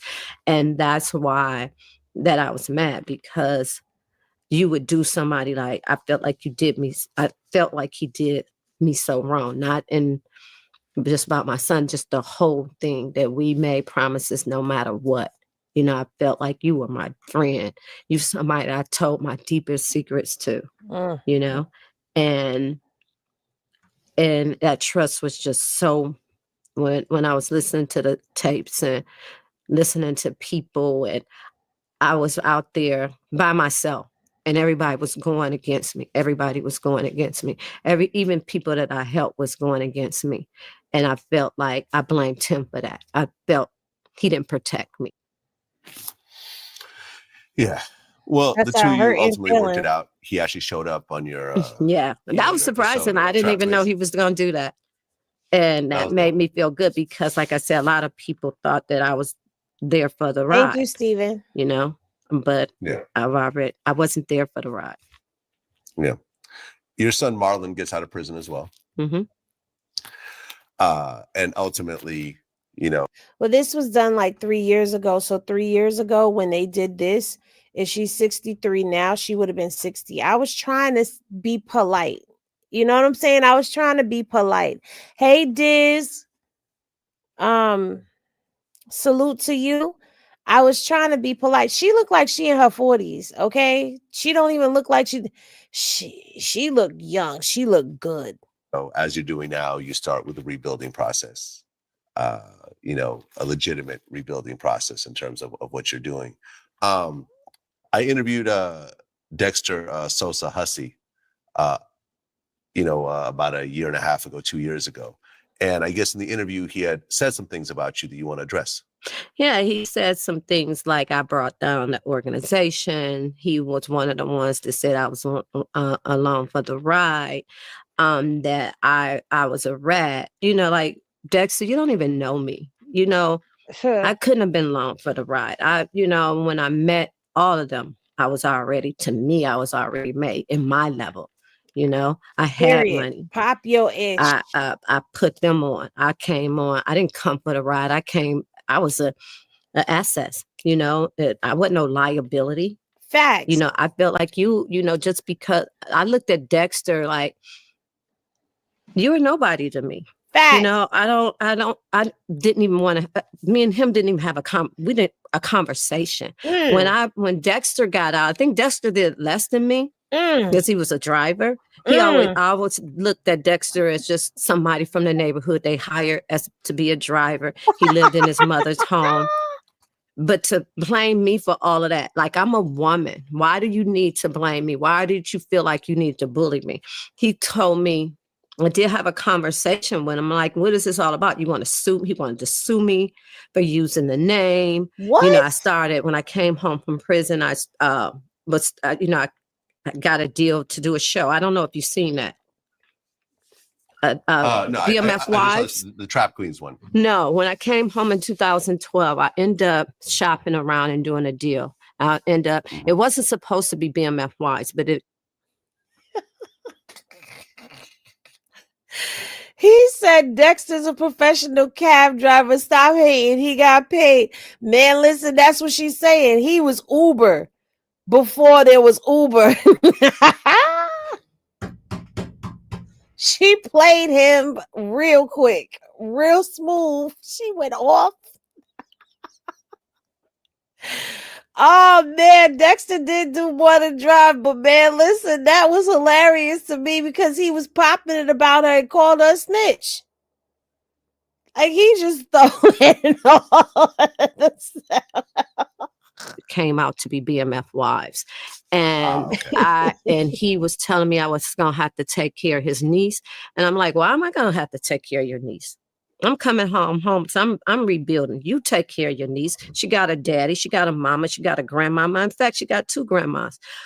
She's not even my blood. Why do I mean, she's a nice young woman, but why did he feel like I had to take care of her? I had my own family to take care of. You know, I'm out here trying to grind myself. And everything that I was doing, Dexter, from the family to everybody else, was just bumping my head. I came home from prison. I had a deal with a television network. I called the people that I thought was involved. I said, hey, Meech, I got this deal. What girl you want to bring onto the show? Hey, what, you know, the top people that I thought that would make the show be good. And in doing this show, everybody was just like, oh, who she thinks she is, what's she doing? You know, that's, I don't know if you heard the story about Tammy Cowins. Here we go. I haven't. Okay. You can explain it. I'm explaining the story. Tammy Cowins is now the executive producer of the BMF show, the BMF Star Show. She has Meech rights. I was doing this show. So when T was locked up, T asked me to call her. I blindly called her and she just immediately went off on me. Like, what the hell? You know, I'm on probation. By this time, it's like 2014, 13, 14. Listen to this. And the next day after that conversation, I get called down to my probation officer. I'm looking at my young son because this has never happened to me. I've been on probation a couple of years now. Like, what's going on? So I told my youngest son, when I called him, I said, hey, come over here. I got my probation officer called me. I got to go turn myself in. Not turn myself in. I said, I got to go see her. And he said, what's going on? I said, I don't know. She told me she's giving me an hour to get there. I get down to my probation officer, my son in the car. I said, if I don't come out in a couple of hours, call the lawyer. I get in there. Tammy Cowins is a government informant. So she says, so my probation officer is sitting there and some other guy. I can't remember his name, but I just knew he was part of the DEA. And he come in, I go in, I'm like, fuck, you know, this is everybody's nightmare. I already did my time. Only thing I wanted to come home and do is take care of myself, take care of my family, make amends for my mother, redeem myself through, you know, the world or anybody that I felt like I affected. So they told me, and he says, you know what this is about? And I said, no. He said, well, you threatened a government informant, and that's a federal offense. And it's a violation of your probation. And I said, well, who did I threaten? I don't know what you're talking about. Listen. So you go over the story, and I'm sitting there, and I'm telling you, when I've heard of people killing themselves not to go back to prison. I went to prison, man. I went to prison. When I say I came home, and all these people were going at my head, all these people I helped, all these people, I'm a mother. I was somebody's daughter. I lost my father, lost my mother. You know, I was somebody's daughter. And here you are. You didn't put in no work. No work. No work. No work. All you did is start writing a man. And this man befriended you, gave you his life rights. And just because you've been a government informant since 2008, you have the right to tell them that I threatened you. I went on, they told me that they were gonna arrest me. They were gonna charge me. I'm in there, I'm hyperventilating. I'm in this little room with, you know, they shut the door. It's no knob on this side because if you wanted to run, you couldn't get out. They're talking to me. I'm had to, you know, I'm like, you know, I'm just like fear. Fear had set through my body. I couldn't, like, I'm going to prison. This woman is finished to take my life away from me. take my whole life. I did my time. Out of them 200 people came. None of them said I'm on their paperwork. I did my time. I came home broke. I lost everything I had before I even went to prison, even before I met these two, Terry and his brother. So everything I had, everything I gained, I lost. It's okay because of my lifestyle. But who would give a person the right to tell another person to lock me back up because I came home to figure out another way to make money? This been hunting me for years. So eventually this stayed over my head for about a year. My father had stage 4 cancer. I thought I wasn't going, they told me I couldn't go home to visit him. Eventually the case went away because they put it under investigation. She couldn't prove what I did. Prove that I threatened her. And then after that, she has did interviews about me. Like her and Saucer's going at my head. But what I had never seen a Tammy Cowins interview. reason? I don't even know y'all. Have done multiple interviews about me. Talk about who I am. Like, no, who are you?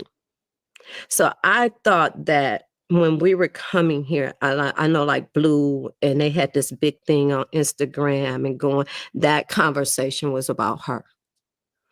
Yes, she's a government informant. Yes, she's been a government informant since 2008. Yes, she tried to get me locked back up.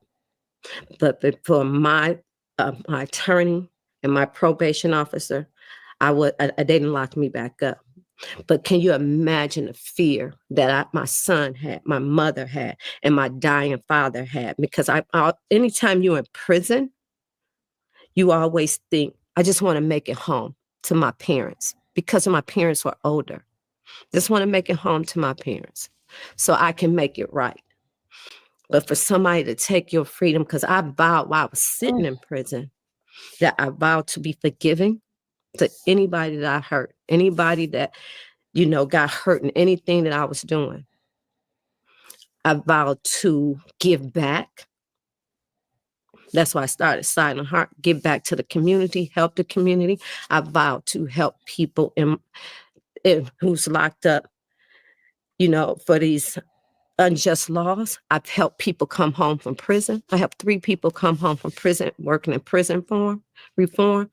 So when a person, just because you have that right, because you making money from the government, it ain't like me or like any other woman. I was in prison with 600 women at a time. I've heard multiple stories. I don't blame those women who got caught up and might have had to take the stand and tell and get a little time so they can run home to get to their kids. But when you have a woman that's like dirtball, piece of shit ass woman that sits there and make money from the government and say, oh, because I'm a government informant, I could take your fucking freedom away from you. Prison is like almost death. You can't go no farther down. It's prison, then it's dying, or it's dying, then prison. So when you do this kind of thing, you fuck up people's life. So when I had this show, here I go again, trying to help everybody around me. This happened. I had to walk away from that. I walked away from that. I had to walk away. My probation officer said, we're going to make a deal with you.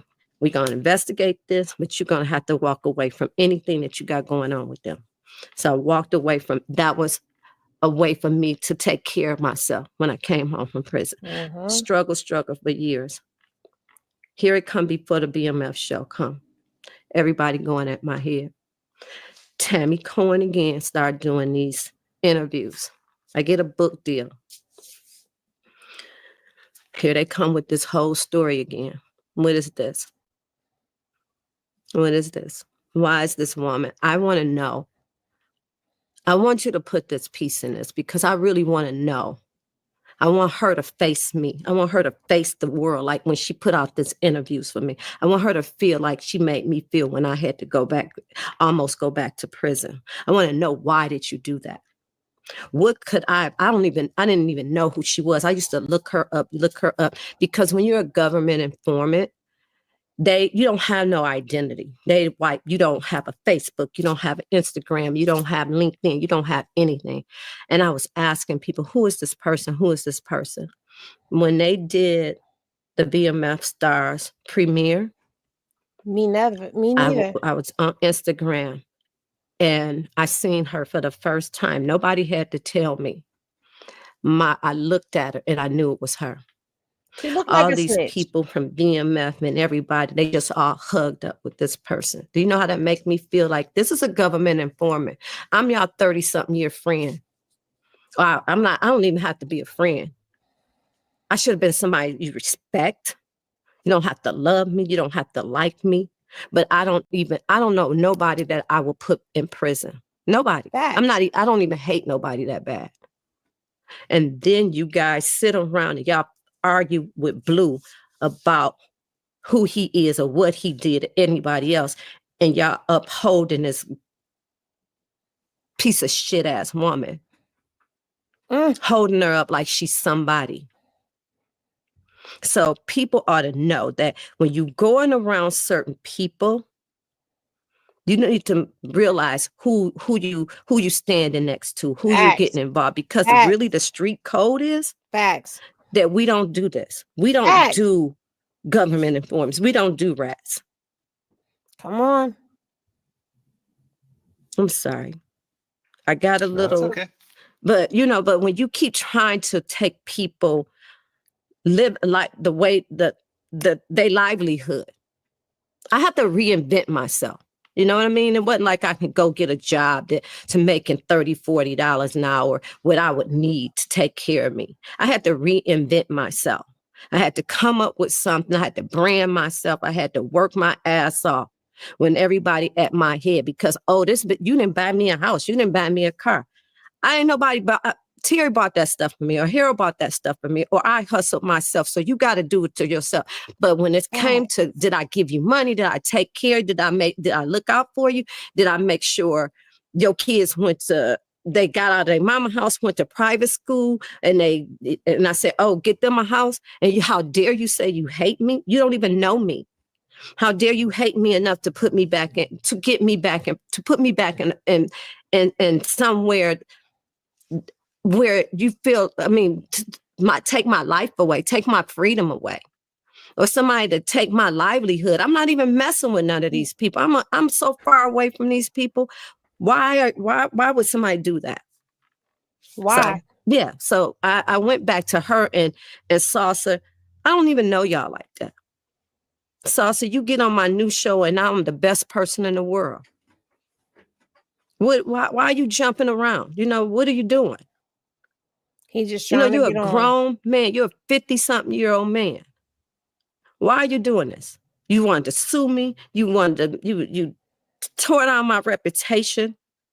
That every day these people that's watching your segment, that I had to be, getting all on my Instagram, my Facebook, talking about me. I didn't sign up for that. What I signed up for was I fell in love with somebody and I signed up to help that person and me and that person build together. And I'm being nobody else's business. I come home, I take care of me. And that was the first thing I had to do. I knew I had to rebuild my life and take care of me. Mm-hmm. And when my sons and my nephews come home, that I can rebuild with them. We can rebuild as a family. My nephew, the one that did 8 years, he come home still trying to be loyal and lost his life. All this. So my life hasn't been easy for people to do the things that they do. So while they sitting there being mad, why I'm doing too much, why the fuck they doing too little? They should be doing the same thing I'm doing. Facts. I don't have time to take care of nobody. I have to every day think about how I'm gonna take care of Tony. Salute. Ain't nobody taking care of me. I have to figure that out. So everybody else have to figure it out and stop blaming me for the bullshit. Come on now, call them out. There you have it. Tonesa Welch, I appreciate you sharing your story. Let's see, go talk. We gave you a chance to respond to whatever issues you had with previous interviews that we had, that we've done. I feel that, when you look at your story as a whole, I really feel like you took responsibility for everything that happened. Okay, Vlad, we've had enough of you. We allowed you to sit up here and sit with us for long enough. But do y'all now see why I just could not play the part of her going off on Tammy? Because you had to hear her whole story to get to that point. And when she speaks about Tammy, how she figured out that Tammy was a government informant is pretty much the same way that y'all are going to see how Terry White found out that it was Tammy. She's listening to what they're telling her because she's like, well, who did I threaten? Because I haven't threatened anybody. So who did I threaten? And so, you know, you want to know what's weird? Every time I say certain things, my damn phone starts listening. I don't like this no more. She's sitting there and she's asking, like, well, who did I threaten? And as they're telling her the story, what she's hearing is revealing to her exactly who it is. And she put two and two together, like, that's Tammy. Tammy had an attitude with Tonesa because Tonesa was doing BMF wives, and here she is over here trying to do BMF with 50 and stars and all of them. Like, she's really a piece of shit for a person. Like Tonesa said, she already did her time. Now here she is. PTSD done set in her, and she's sitting there having an anxiety attack locked in a room that she couldn't even run out of if she was trying to. All because you lied and said she threatened you, but you was on hots because you didn't want to see her rise. So her grime, Tammy's grime, run deep. It run deep. All that poise came out of her. Yeah. When she spoke on Tammy, that was from the heart. That really hurt her. It did. You scared the crap out of her like she was about to go back to jail and she didn't even do nothing to you. Don't even know you. So when people be like, oh, you being biased in the comments, no, I'm calling out a piece of shit for a person. She make females that stand solid in the game or who have stood solid in the game look bad. Tammy, I'm talking about. Tammy leaves a bad taste in dudes' mouths to where they're like, yo, we can't trust y'all. We can't trust. You're not supposed to tell your woman nothing. No, you're supposed to tell your woman everything. Your woman is supposed to be the most solid person on your team. You know that line when Jay-Z said, my baby mama harder than a lot of you niggas? There's a lot of females out here who actually live up to that. But because of the Tammy Cowins in the world, they get a bad rap.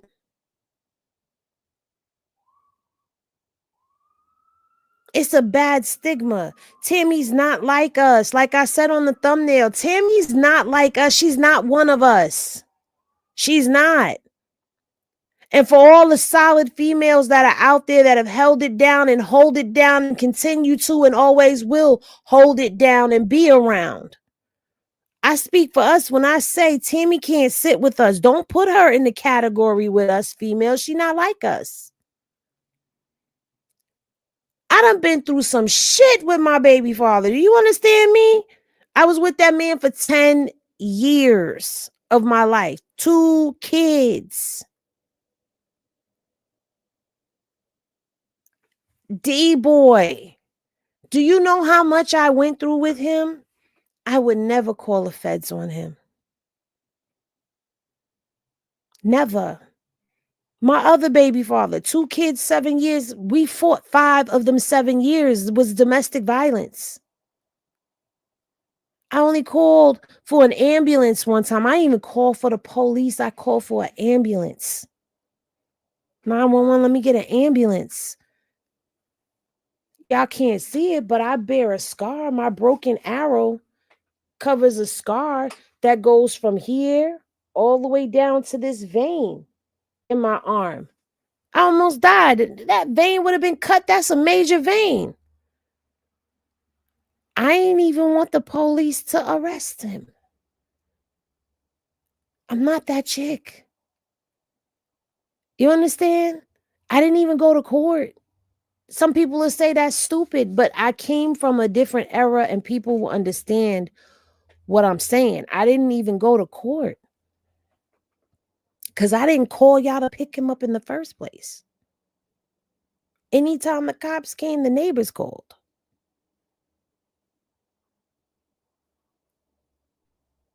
At the end of the day, Tammy is the bottom of the barrel, and there's no way that you could ever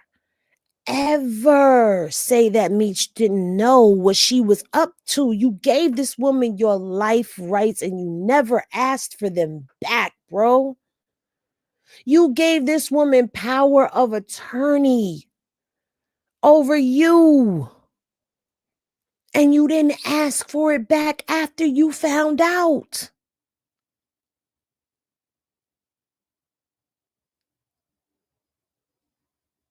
Come on, bro. There's no way. I don't care. People with all of this, his name ain't in the paperwork. He ain't make no statements. I don't care about none of that right there. His name is all up and through them papers, though. His name is in papers that it shouldn't be in. Cuffy told you he ain't BMF.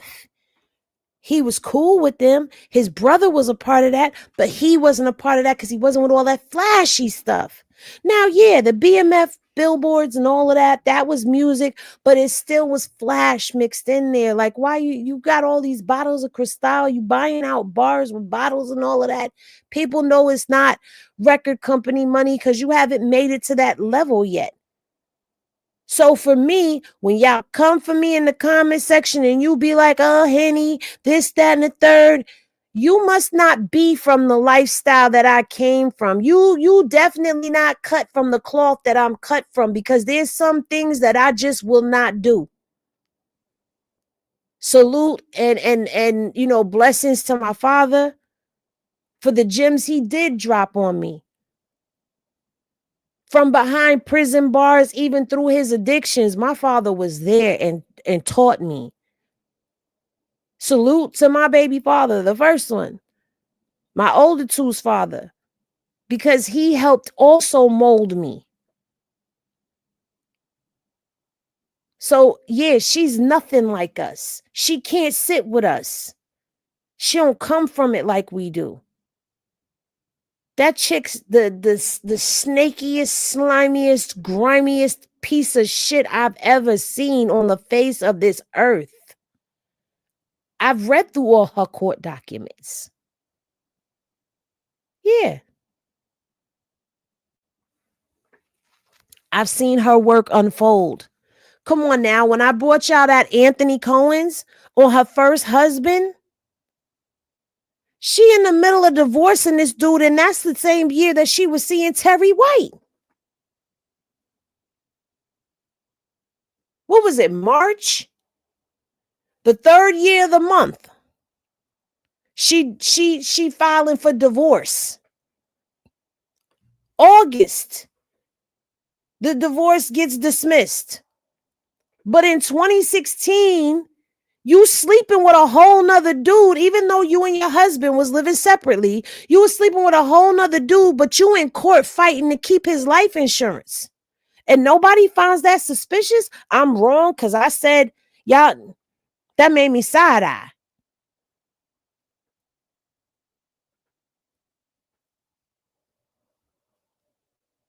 And I said 8 months. No, let's do the math.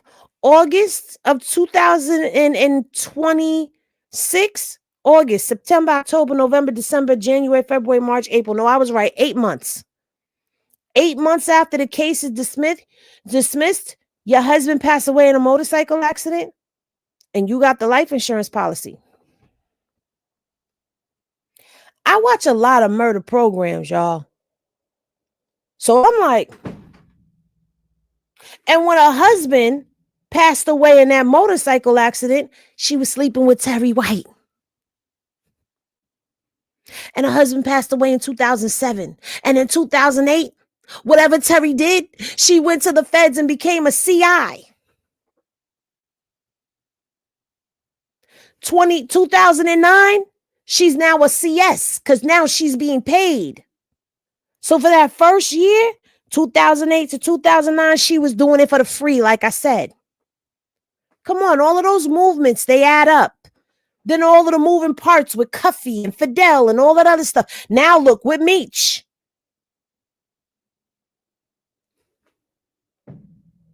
I'm going to keep breaking her down. Because men, this ain't the type of chick that you want at your table. You gotta start picking a little bit smarter. But anyway, thank y'all for tapping in and tuning in. Those of y'all that have been here from the beginning all the way to the end, y'all are the real ones out here, and I appreciate all of the support.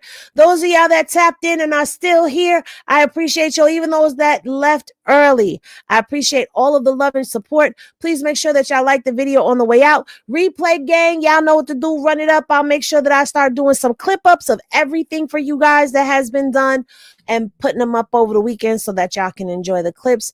I appreciate y'all. As always, I love y'all. When y'all rest well, and I will see y'all in the next video. Good night.